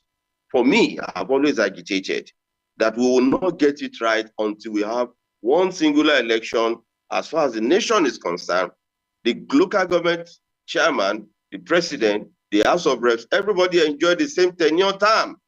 Then everybody comes back to conduct themselves aftermath of their own term. Why must a local government chairman be squatting for 2 years, 3 years in office, while the governors are enjoying 4 years, even demanding for 6 years or 7 years and presidency? So the same, what is good for the good is good for the gander. But the process, if our process, even at the INEC, is not properly measured accurately to achieve fairness, because the modus operandi of INEC is neutrality and fairness. Because when there is fairness, there will be credibility of that process. Because what is credibility is the belief of everybody coming to the table to believe that the person conducting this election is neutral and fair, that whoever wins knows that he wins fairly and justifiably. But in as much as most times, people and the way and manner we have come about our process of election is that during every yearly election, what gives room, or where did we learn it, that the INEC chairman must come from a university as a professor, coming to an institution he was never part of for 10 years, or he has not even served there for 1 year. He will just come from a university as a vice chancellor. You just import him into INEC, and he becomes the chairman of a whole institution that he was never part of. How come do you expect that person to gel properly with that institution? No, he won't even understand the staff or the rules of engagement there. But the fact that he's an administrator of a university do not make him a good administrator of INEC. So INEC should be seen as a different tier of government. The way we have as a different arm of government, the way we have the judiciary, the executive, the legislature, we need to have an independent arm of INEC, because that word independent should not just be on paper. It should be manifestly seen to be done that institution is accurately independent by the fact that their ad hoc staff should be well-trained staff yearly. INEC should not just be looking for ad hoc staff. At the end of the day, the same ad hoc staff they bring in to come and conduct election at the field are members of political party. Go and check it out. Members of political party, card carrying member of political party are most of the time returning officer, INEC ad hoc staff that just have their way by preference, interest, or submission of names by whoever that is interested in conducting that election. Because politicians want to monitor from the field how they generate election how they manipulate the process, and how they achieve their inordinate ambition. So this is a mental factor that is bedeviling the entire electoral system in Nigeria. It is not against either APC or PDP. It's a system failure that we are not believing in the institution we call out as our umpire. The umpire institution, as far as we are concerned now, for us to achieve independence of that institution, there is a need for all of us to aggregate our opinion. How is INEC going to work? Let us even have a confab on INEC as an institution. Let us provide solution on INEC. Is it retired judges we must look for? Is it people that have served in different areas of interest? Or do we just know that those that are being recruited should be recruited just like the way we recruit the DSS and every other person? Who must have independent fair share of national development? People of unblemished character, untainted character, that can serve the interest, not just anybody. Most of the times, we have seen returning officers that are professors of university that manipulate election during election processes at various times. You have seen returning officers, even you have seen people that are nominated into INEC that are card-carrying members of political parties. We've seen recently, even under the Buhari-led administration, we see Onoche, who was nominated as INEC representative. So for how long are we now going to continue that this impunity or power corrupt and absolute power corrupt will not survive us? So for me, what is happening in Kano is a litmus of what is permeating our entire system. No state is insulated from this blemish. No state. When I say no state, accurately, there is no state. Because the State Independent Electoral Commission are apron back. Look at how things are going around us today. Rivers State conduct election, it was like a fire brimstone war between the minister and the governor. Everybody was trying to fight for the jugular of the state power, not the people. When will the people come first? The time now is for the people to rise. These are what we will want people to take advantage of their right, because the voting rights is not for that governor, it's for the people. But most of the times, the people are doing with bag of rice, with tin of tomato, with 1,000, with 10,000. Look at the Edo election. It was just like a barter, trade by barter. You bring your electoral card, then you buy the vote for 10,000, you buy in some places for 20,000. It was like a hell to our democracy. The people, our people, yes, Nigerians themselves, do not even have, their mentality is not fixed for democracy.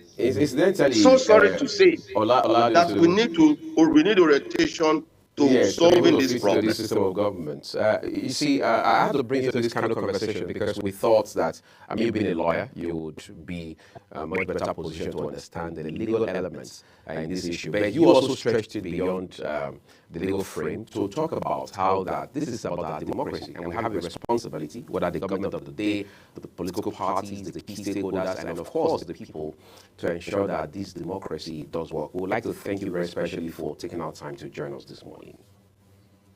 Thank you very much. Great. Let's take a quick break, everyone. We'll have a second conversation coming up this morning that focuses on the state of security across the Federal Capital Territory. Is becoming a bit more intense. We'll talk to you about that after this break.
Global Morning is your ultimate destination for engaging political and economic matters. I am Uyi Agmofwebe. And don't forget to include social discussions. Tune in every weekdays from 7 a.m. to 10 a.m. I am Queen Agaba. For insightful breakfast ideas, business summaries, sports highlights, international and local news perspective, I am Anthony Momodu. Don't miss the in-depth analysis of current and political issues by the Global Morning team and experts. I am Jumai Manson. Catch Global Morning here on Global Television. Getting on the action. I am Edikan Michael. We are the Global Morning team.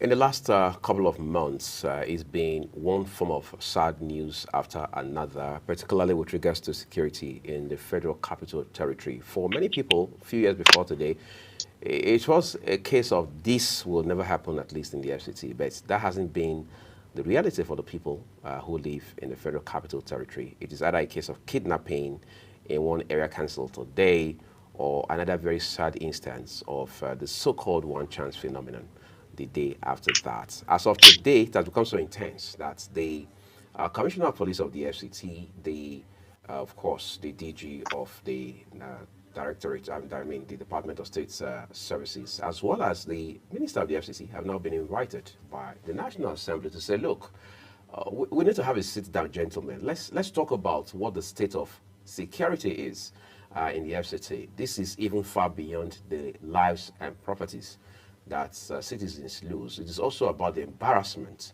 that it causes. So I want to have that conversation this morning with somebody who is an expert in this particular area. We're joined now by Salihu Mahmood, a security expert. He joins us via phone from the Federal Capital Territory. We'd like to say a big thank you to you, Mahmood, for deciding to do this with us on Global Morning.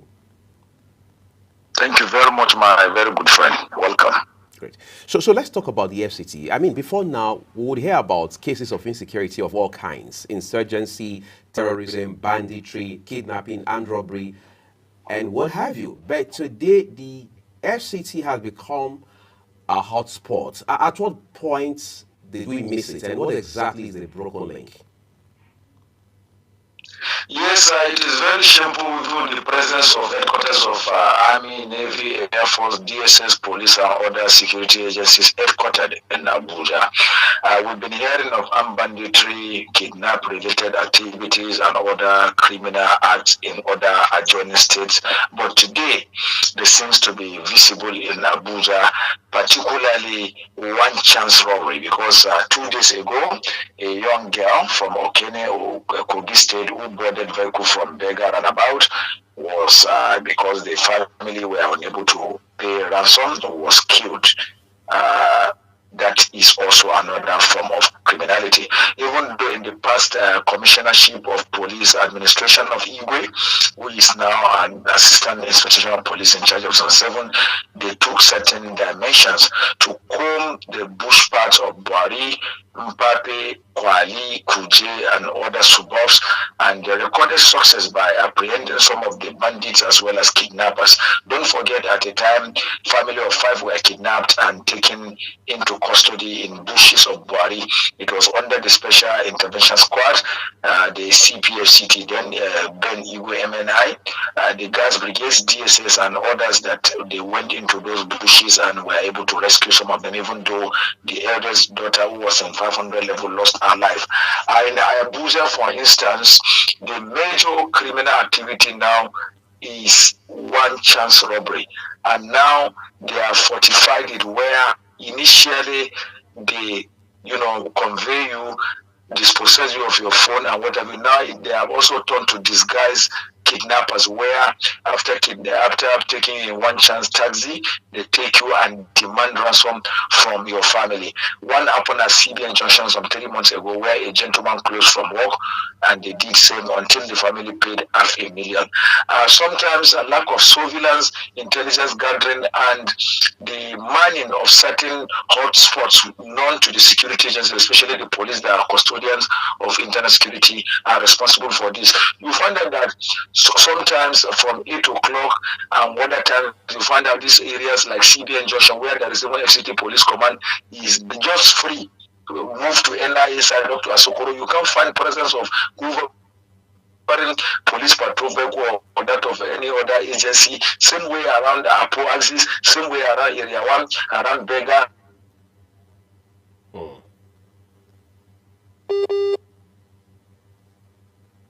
At in the post. Intelligence gathering to have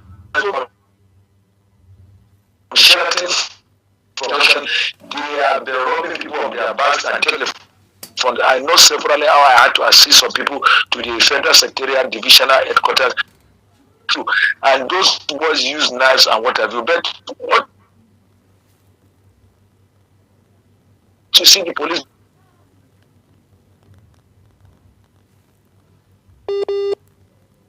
so in order for them not to know, so that you can pretend as if you are also passers-by. But siren they blow already send signals to these areas. So I think the police and FCT should change from convoy patrol to change their disguised CID officers, or even the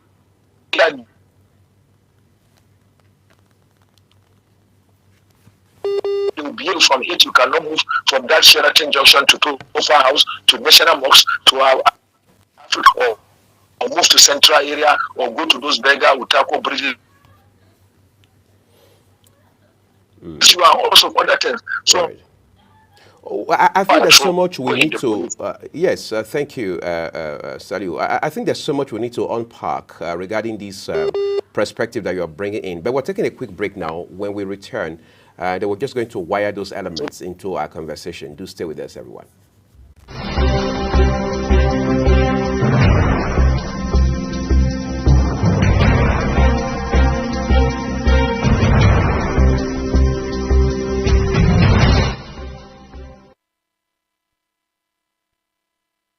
Global Morning is your ultimate destination for engaging political and economic matters. I am Uyi Agmofwebe.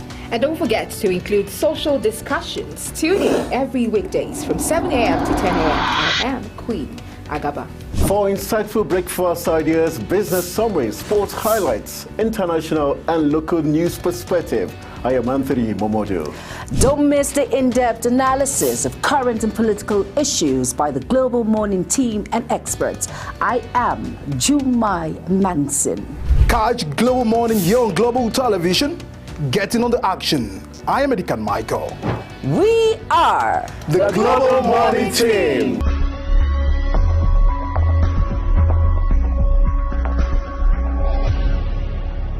Business Point on Global Television. The business world can be dynamic and unpredictable, with headwinds and volatility sometimes becoming an obstacle for players in the business and economy landscape. Watch Business Point on Global Television as Samuel Oji walks you through the twists, turns and curves in bands, stocks and crucial market indices from a global standpoint. Watch Business Point weekdays on Global Television at 11 a.m. West African time. Business Point. This is business.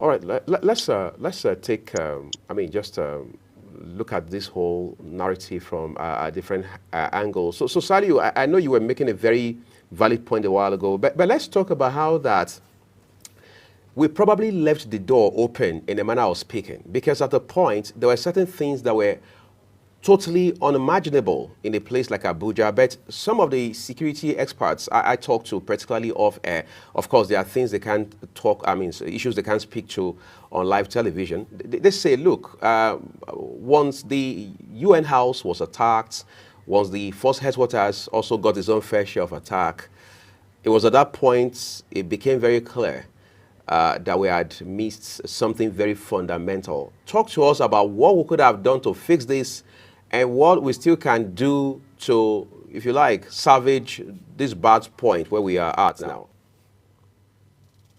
Well, don't forget, insurgency has never been solved in a day by any country, not even United States of America. Don't forget the 9/11 attack on World Trade Center, that is Washington, D.C.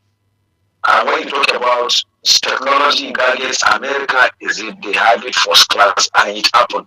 So the issues about terrorism differs from skeletal insecurity, like this armed banditry and also other things. So the people that perpetrated the terrorist attacks were more sophisticated. It was unfortunate it happened in Nyanya. It happened even in Force Headquarters, but God saved the IG, even though some officers lost their lives there. The October 1st at Eagle Square, and also others which you can know. Then again, don't forget, even a jailbreak happened in Kuje, where high-profile inmates were, and some even had to escape. So the issues are when you neglect certain aspects, this is what happened. Rather than our security, even though the constitutional responsibility of internal security lies in the hands of the Nigerian police. Look at with the larger specialized squads in the police, like Police Mobile Squad, Special Forces, Special Tactical Squad, Intelligence Response Team, and also of others. They are underfunded. Even now, look at the shameful thing. The police, you are selling their barracks. Those of Ahalawa have been sold. Here in Jabi, they have been sold, Garki and what have you. Now you want somebody to take charge of internal security. The cantonment, the barracks where he stay, you are selling it. So automatically you are telling him to go and compromise in order to be able to pay rent, even though you are giving him some small money, 1 million, 2 million. For how long is that going to stay?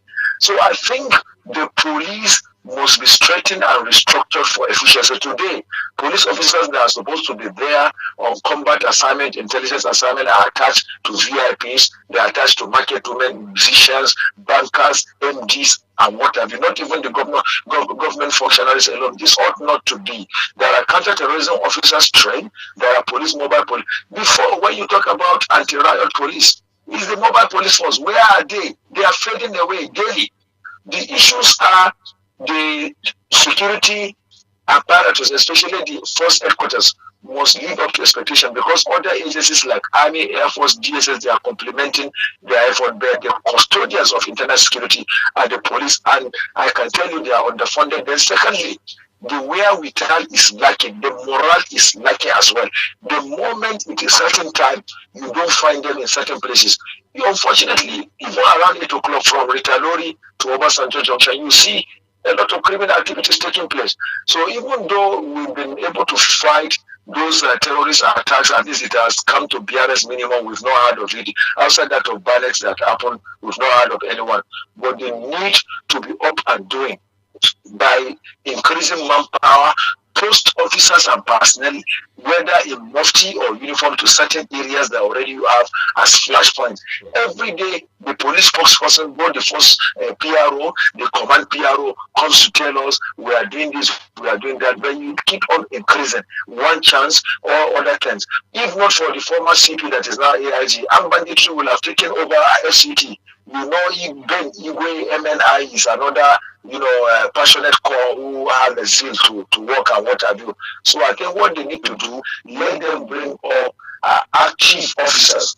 Then let them spread their intelligence tentacles. The DSS, they have a strategy, also the police, they have strategy, but let them all synergize, because this is federal capital territory. It is shameful for a capital of a country to be which ought not to be. A lot of roads get isolated, even even from 6 o'clock, 7, 8 o'clock, when the snap or anything is happening, you can't get help. Even if your vehicle breaks down by Zonfre Bridge, Wuse Bridge, Babushi Bridge, your heart will be bleeding because those boys are there in the bushes and come out with a long knife and attack you and also other tests. So for the bombing of UN House and other ones, those ones are years past. I think there is improvement, but the ones they need to tackle now is these skeletal criminal activities that even EFCC operating lost his life in one of these one chance attack.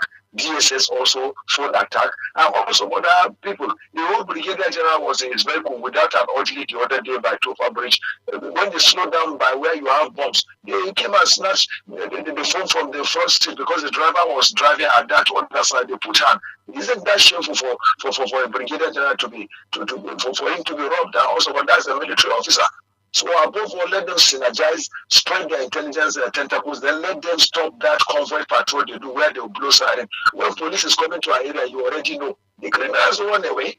So I think this is what I have to say on about that. The National Security Advisor is a resident in the FCT, so it is very shameful. All right, thank you, Mahmoud. Apart from the fact that it's so shameful and because too obvious these days, because what we are saying right here is not new in the ears of the authorities, the security operatives, and even the Minister of FCT. It's so amazing that it's becoming a norm. It's like being part of the system right now. I know the fight against insecurity is ongoing, but this one chance you get to the road, sometimes you see some people jump into other person's car, push them down or push them to the back or to the passenger seat, and they drive, taking the driver to only God knows where. There's so many things happening. Why have the authorities been so quiet until now that we are hearing that the House of Rep is summoning the FCT minister and others? Well, they've been doing their best. You know, manpower, they also have shortage of manpower, inadequacy of funds. Even though in the FCT, we have security services department is civil, but they coordinate most of the security for the minister alongside the, uniform agencies like police, army, navy, Air Force, DSS, and even paramilitary agencies. And there is a ministerial task force made up of FCT, DRT, that is VIO, Civil Defense, DSS, police, and others, and even casuals. It is part of the purview of the ministerial task force to curb this one chance menace. But go and look at the operational vehicles, they cannot even move from here to Gwagwalada. So the minister needs to equip the ministerial task force for efficiency, then again expand manpower for the ministerial task force, because over time they've been apprehending one chance robbery, and also even the FCT command has been doing it too. Of recent, the newly appointed commissioner of police, Tunde Disu, also recorded some progress by making arrests of some criminals and what have you. Like I'm saying, they all need to come and join hands. Let them form a common cause in order to rid Abuja out of these criminal activities. They need to give funding, they need to provide more manpower, then spread their intelligence tentacles. Then again, they can establish observation spots. For example, if you go to Area 1 Bridge now, you see a container, there is observation, but sometimes you go there, you don't even find personnel until when it is time to check vehicles and whatever, which ought not to be.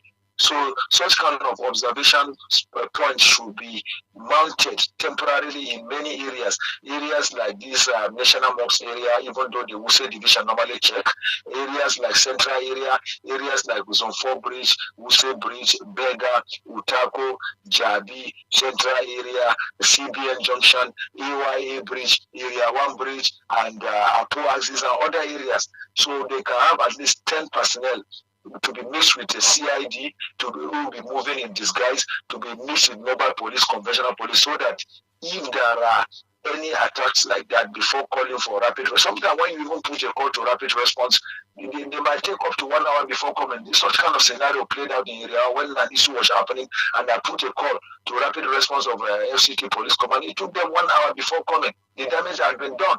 So that when these observation spots and posts are there, not like in outposts, but like the observation containers, and they have at least 10 personnel with ELOX or one of the logistic or operational vehicles, they will be able to tackle whoever patrol, lay surveillance. During Abacha, there used to be combined strike force made up of police, army, DMI, and other intelligence agencies that moves from Villa, Aso Drive. They move from Pape Junction to Chipa Garage to Asoko Road to Area 1. They give security reports every time. The same security report that goes to the CP goes to the AIGs or 7 for onward delivery to the IG, to other service heads and what have you. But today, all these things are lacking. Where most of the personnel want to be orderlies, some want to be EDCs, some want to be escort to VIPs and what have you, leaving the primary responsibility of what Constitution bestowed on them. So the police in FCT must live up to expectation. Then the ministerial task must let some weekly equip them. They are there when you go there, you see that even though they are doing a lot, sometimes they go arrest tricycles that violate rules, because these criminals also use them. Sometimes they are even motorcycles, but they don't have the logistics, they don't have the funding, and this is needed if we must comb the FCT and rip it off of any criminal tendencies. All right. While you were speaking, you talked about the issue of motorcyclists. Now, let's talk about the issue of some taxi drivers, some people who do this their one chance. One of the secrets, there was a time that people were so cautious of the fact that what they do is that they have a plate number in front of the car. But if you look at the back, there is no plate number. And these are some of the styles that they use. But it's so unfortunate that even right from one bus stop to the other, we'll still see these people operate. And this is something that common intelligence should tell whoever that is concerned that this thing is not supposed to be, even though an alarm was sound to that effect. If you get to the roads right now, from maybe Area 1 to Gwagwalada or to Lugbe or to maybe Kubwa, all these axes, on the highway, you see these people still plying the road, doing what they are doing comfortably, and no one is saying anything, no one is questioning them. This is something that no matter the number of operatives that we have, they should be able to apprehend one or two, or maybe with intelligent information, they should be able to track one or two, bring them to the fore, let the people see what they are doing, so that some persons can be used as a scapegoat for others to actually take caution who want to go into doing things like that. But why are they not doing all of this? Corruption. When corruption strikes, this is what happens. Sometimes when they apprehend them, before they've been released. Why? That is why the higher echelons of the security agencies, especially the police and others, must improve and enhance supervision. Most of the superior officers, they don't care about supervising for one thing that they call returns. All they care is what the boys are bringing, even though it remains an allegation, but it is happening. So the issues are they should enhance their supervision of the boys. There is no law that says because you are commissioner of police that you should go and sit in the command from morning to evening. It is only force headquarters you go and CIG or you see AIGs or someone to brief. No.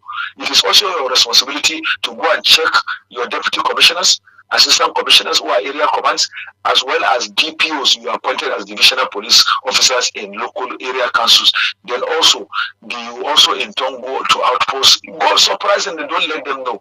Even though in the FCT command there is what they call CP monitoring.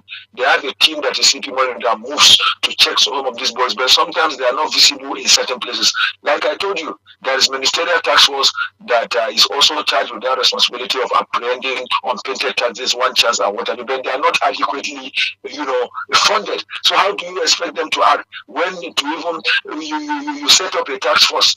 You didn't give them honorarium, you didn't give them funding. So is it with their water from their houses or their taps that they were used to? So FCT ministers should come into the. We've had ministers in the past who gave money to this ministerial task force. Even their operational vehicles are nothing to write home about and what have you. So they should remove corruption from that. Then they should, supervise them when they need to, how and where. Supervision should not just stay within the metropolis. We have 6 area councils: Bari, Gwagwalada, Kwadi, Ama, Gwagwalada, and Kuje. So it should also extend to there. The fact that you send a DPO or DSS operator to do a job, you should go and supervise them too. Sometimes when the superior officers are seen, it energizes the boy, it boosts their morale to do the job the way it ought to be done. But the moment supervision is lacking, they do whatever they want. That is why you see these vehicles with number plate in the front and the back, and it has been outlawed. In fact, during the last administration of CP Ben Igwe, who is now AIG on 7, he took steps towards that any vehicle without number plate or one number plate should be apprehended. I think that he suffered setback after he left. So I think this new CP, Tunde Disu, having worked in Rivers State, having been here as head of intelligence response team before he went to Rivers, and courtesy demands that now is that is back, let him sustain what Igwe has done before he left, so that we can make FCT a safer place for everybody. All right, we're going to take a quick break now, Mahmoud. When we return, we'll talk about arms and light weapons and what the NSA is saying about this very nasty phenomenon. All of that will come shortly after this break. Do stay with us, everyone.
So, Mahmoud, let's talk about something that is, well, we can refer to as a contributory factor to the issue of crime in a society, particularly within the context of our discussion this morning. Nigerians have talked about proliferation of small and light weapons over time.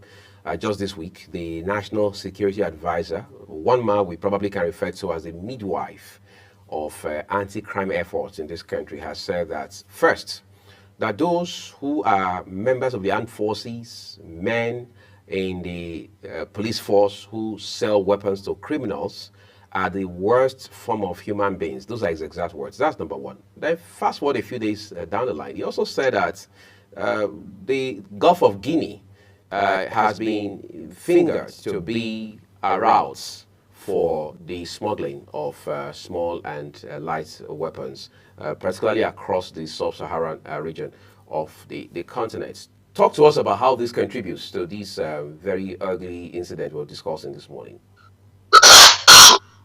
Yes, the NSA was right, because even before his briefing and burning of those arms, there has been cases of armorers, that is armorers, people that keep arms in the police and others, where they compromise by selling to non-state actors, which ought not to be. Then again, you find out that the porous nature of borders too has been contributing to that. But the issue is that security, there have been arrests of military personnel from Yaradua barracks and other barracks who were arrested for complicity in the sale of approved military arms to non-state actors, particularly insurgents and bandits and what have you. And most of this, when they say it, these non-state actors use it to rebel against the society. You can see what is happening in Katsina, Zamfara, Niger, and other areas. So I think the NSA spoke from informed background, and honestly, he has taken steps, and which I think is working. It all goes down to lack of supervision. You give somebody the tax of keeping arms in the armorer. You don't even check. There is auditing of arms. For example, even in a local police division, once there is guard duty, once the personnel goes to guard either banks or facilities and what have you, before they take there is an entry they do. When they return the time, the what have you, when it is taken back, what happened to that? So it's all failure on the part of the superior officers to supervise them. That will also be responsible. Then again, coming to proliferation of arms, the moment our borders, even though with the border police, there are customs, immigration, DSS, army, and what have you, remains porous, this is what you find. You see a lot of these arms are brought either through the seaport. Of recent on a port, custom intercepted some catchment of arms.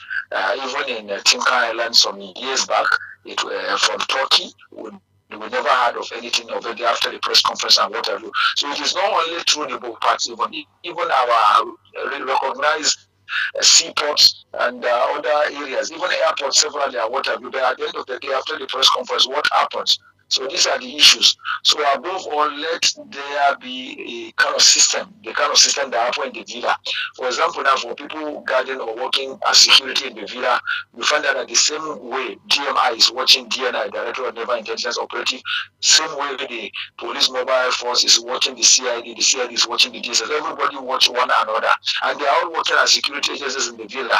That is to let the security be. So let it be extended to other aspects where, if, for example, there are the border areas, there are the seaports, there are the airports, let them be watching each other. That is why you have their representations there. That cannot bring clash. And this is their superior officers can supervise and watch them.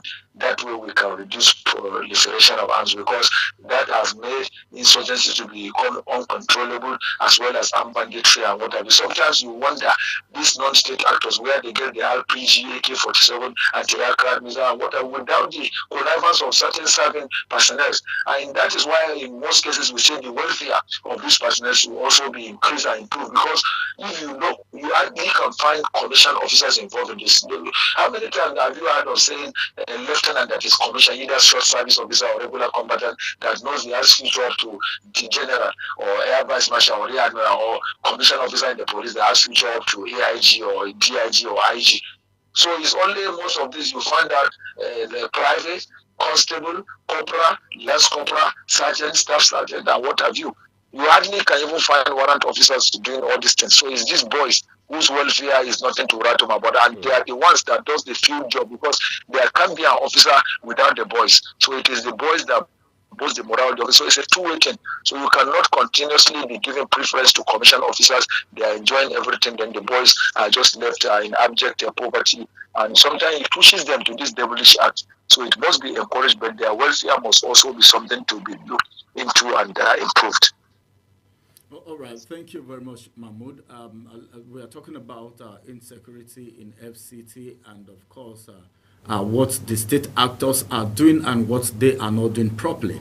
All right, let's look at some other things happening in FCT, the issue of harassment by some persons who take laws into their hands, and which can actually be connected to the security situation in the FCT, because these people also in a way constitute nuisance. Apart from that, they can also serve as informants to these people, helping these people perpetrate their acts smoothly and going scot-free. The issue of people who just jump into cars, seize people's keys without any formal identification and all of that, and who can also serve as informants to the people who are constituting nuisance in the society, the people who do this one chance and all of that. Is it that nothing can be done about these people, or we can say what they are doing is legal, what they are backing, and why have the people been so quiet about it? Because these people have a lot of laws in their hands, and they do and undo, and at the end of the day they go scot-free, and even providing information allegedly to these people who perpetrate this act of insecurity. Yes, it also goes down to failure of effective policing, because most of them are Agberos. You find them in Bega, where if you stop to drop your son or sister going somewhere, they will jump into the vehicle in the name and guise of union and what have you and towns. And some of the majority of them are criminals. There was a time I had to personally assist somebody. I was going for Juma service. It was on a Friday at close to Area 1 roundabout. We look at where VIO vehicle is parked, and somebody stopped to drop his wife. Then the Albero guy came harassing me, and I came. I said, "What is your problem?" He went and took big stone. Luckily for me, I had this kind of spray in my vehicle. I had to spray it on him and whatever. And I dared it. That's why I was able to save that person. It happens majorly even in the city center. You find them under the bridge in Area 1, atop the bridge in Area 1, Bega, Area 1 roundabout, Mabushi, and other areas. Even the other day too, at the Bega bridge atop, I had to also intervene when they were harassing somebody, and I told them, it's not your problem. You are not road safety, you are not VL, you are not police, you are not this and that. So I think the police must also do their job. Let them clamp down on these Agberos. If you go to Area 1 bridge, they are there. Most of the time, they even harass some military people in Mufti or police. There was a time I had to assist a naval officer who was in Mufti, that they even were about removing the seat and what have you. So the issues are the police, it lies with them. The new commissioner of police is a non-nonsense man. He has held the position of head of rapid response squad in Lagos before he was moved to Abuja to become head of intelligence response, before he moved to Rivers to become CP, and now he's back to city. So I think he should make holistic approach to apprehend these Agberos and touts, and I've mentioned the areas they are. That way, then the DSS can also complement their effort, because they are becoming a menace. Most of them are criminals. Sometimes they even rob. You see them coming out up to 5 or 6, and you are alone. How can you confront them? So the issues are, I think the police and FCT must do a lot to wipe away these Agberos.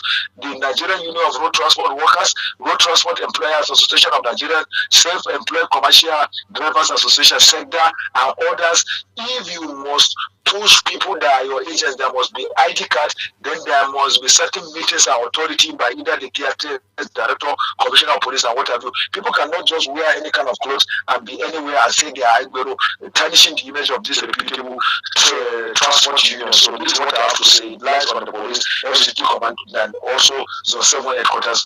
They must live up to expectation regarding this. All right, let's okay, I think Ramsey has a point he wants to raise. Yes, just one final one from me before I actually let Uye in. Because we've had situations, we're talking about security situations in FCT. We've had situations whereby these people go into estates, to kidnap people. And of course, let's look at the relationship between the security operatives and community leaders, because these people are part of the society, and if one person know one person and the due diligence is being done as it has to do with the area of intelligence, I think this can go a long way. So what do you think about the relationship between the security operatives and the community leaders and the issue of these people going as far as into estates? That got it so much for me, and that's to tell you that the place is so porous. Them going into the estate to pick people and go scot-free and begin to ask for ransom and all of that. What would you have to say about this interconnectivity? Even the Brigadier General retired was killed in one of the estates in Abuja, by the estate they also killed a lady and whatever. There is community policing initiative where during Buhari administration about 13-point-something billion was expanded for that. They ought to have been constabulary police and they all together. Even with the police community relations committee, the only thing you see is when they are visiting IGCP, you don't see those kind of community and the security agencies coming out and doing some commenting. And don't forget the estate concept in Abuja, their securities are independent. That is also a menace and problem. There was even an estate where police wanted to go after a distress call. They had problem with the estate security and the gate. So I think the commissioner of police must also call the estate managements to order and invite them for meetings. There is no law that says you can stop police from accessing the estate. Police can get anywhere. If police can go into presidential villa, what more of estate? There are estates in this town that there are private securities don't allow the police to go in. The whole DPO was stopped at the gate until they had to stand his ground. So these are some of the problems the police are also facing. So the estates operate independently and they think they are private security who are not what can do. Most of these fences they have, the perimeter fencing cannot stop anything. So I think the Commissioner of Police must also do something to that effect, where they must be called to order. The part of the provisions when development control is giving approval for building estates, that there must be full-fledged police station. I want to tell you equivocally that most estates don't even have full-fledged police. I went to one estate in Apo Nepa of recent. I only saw private securities at the gate. I was asking the CSO, where is the police station that they don't have, that they are up and doing? I said, but you don't even have even AK, them gun, talk more of AK-47. So these are some of the problems. Sometimes there are constraints at the part of police where this private security sabotage and debar their operational methodologies and what have you. So I think it lies on the community themselves. They don't see the security agencies as partners, which they must start saying. And that is why when these things happen, before it gets anywhere, the harm has been done. Okay, let's wrap it up on a final note now. Is it possible, quite realistically, for us to expect so much from security agencies, particularly the police, where their welfare, as we know, the police have been doing their best. I was going to ask a question real quick as we wrap up now, Mr. Mahmood. I was going to say that, is it realistic for Nigerians to expect so much from the police when the welfare of those who serve in the police force has not been made a priority? I'll take your mind back to exactly 4 years ago, the EndSARS protest, which was predicated on the need as it stood at that time to ward off, or if you like, to protest police brutality. One of the things the former Speaker of the House of Representatives, Right Honorable Femi Gbajabiamila, has said at that time was to say, look, if whatever the executive is proposing to the National Assembly did not address very adequately the concerns regarding police welfare, he would not sign off on it. This is 4 years down the line. Are we doing better with police welfare than we did a few years ago? We are doing poorly. The police welfare is even getting bad. Like I told you, they've just sold their barracks, where in Gariki, Jabi and others, where you expect them to go. Let's start from the shelter. Then number two, most of these divisions you see, if you see what they give them as operational money, it's nothing to write them about. Then again, their own salaries too, as well as other danger allowance, they are not there. Even when they give some of the superior officers pockets it. So it's not improving, rather it's reducing, it's becoming poor and poorer. They have a full-fledged ministry doing nothing. They have a police trust fund, they have others. Even with the private sector contribution from banks, embassies and what have you, nothing. Embezzlement, corruption has made the average constable not to be living up to expectation because the welfare is nothing to run about. The same way the other rank and file and whatever. So I will tell you evidently that nothing has improved as regards police welfare. Oh, well, Saliu Mahmood, security experts, would like to thank you for these very important points that you have raised during this conversation this morning. We do appreciate you. All right. Okay, well, what more can we say? Security is everybody's business. We cannot leave it all together to the police or the military, which means that as citizens, we also have a role to play in ensuring that lives are protected, properties as well, also protected at every point in time, even though we know the one that really worries the everyday Nigerian is the phenomenon known as one chance. One chance. In fact, one chance has actually eaten deeply into the fabrics of FCT. Every nook and cranny, anywhere you go, you're coming out in the morning, you're praying, trusting God that you go and return. What is it? One chance. And the way they even disguise these days, you hardly know. They change their tactics almost on a daily basis.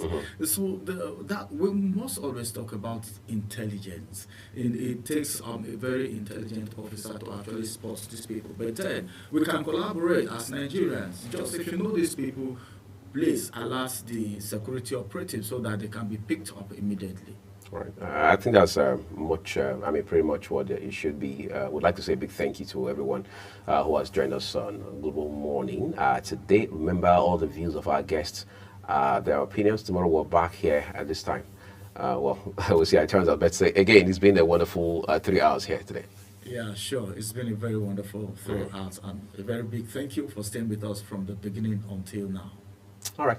So we'll leave it here. I'm Uyag Mofwegwe, myself and Ramsey Enoch Agbo have been your hosts. Coming up at top of the hour is Talk Sports with Anthony Mobodu.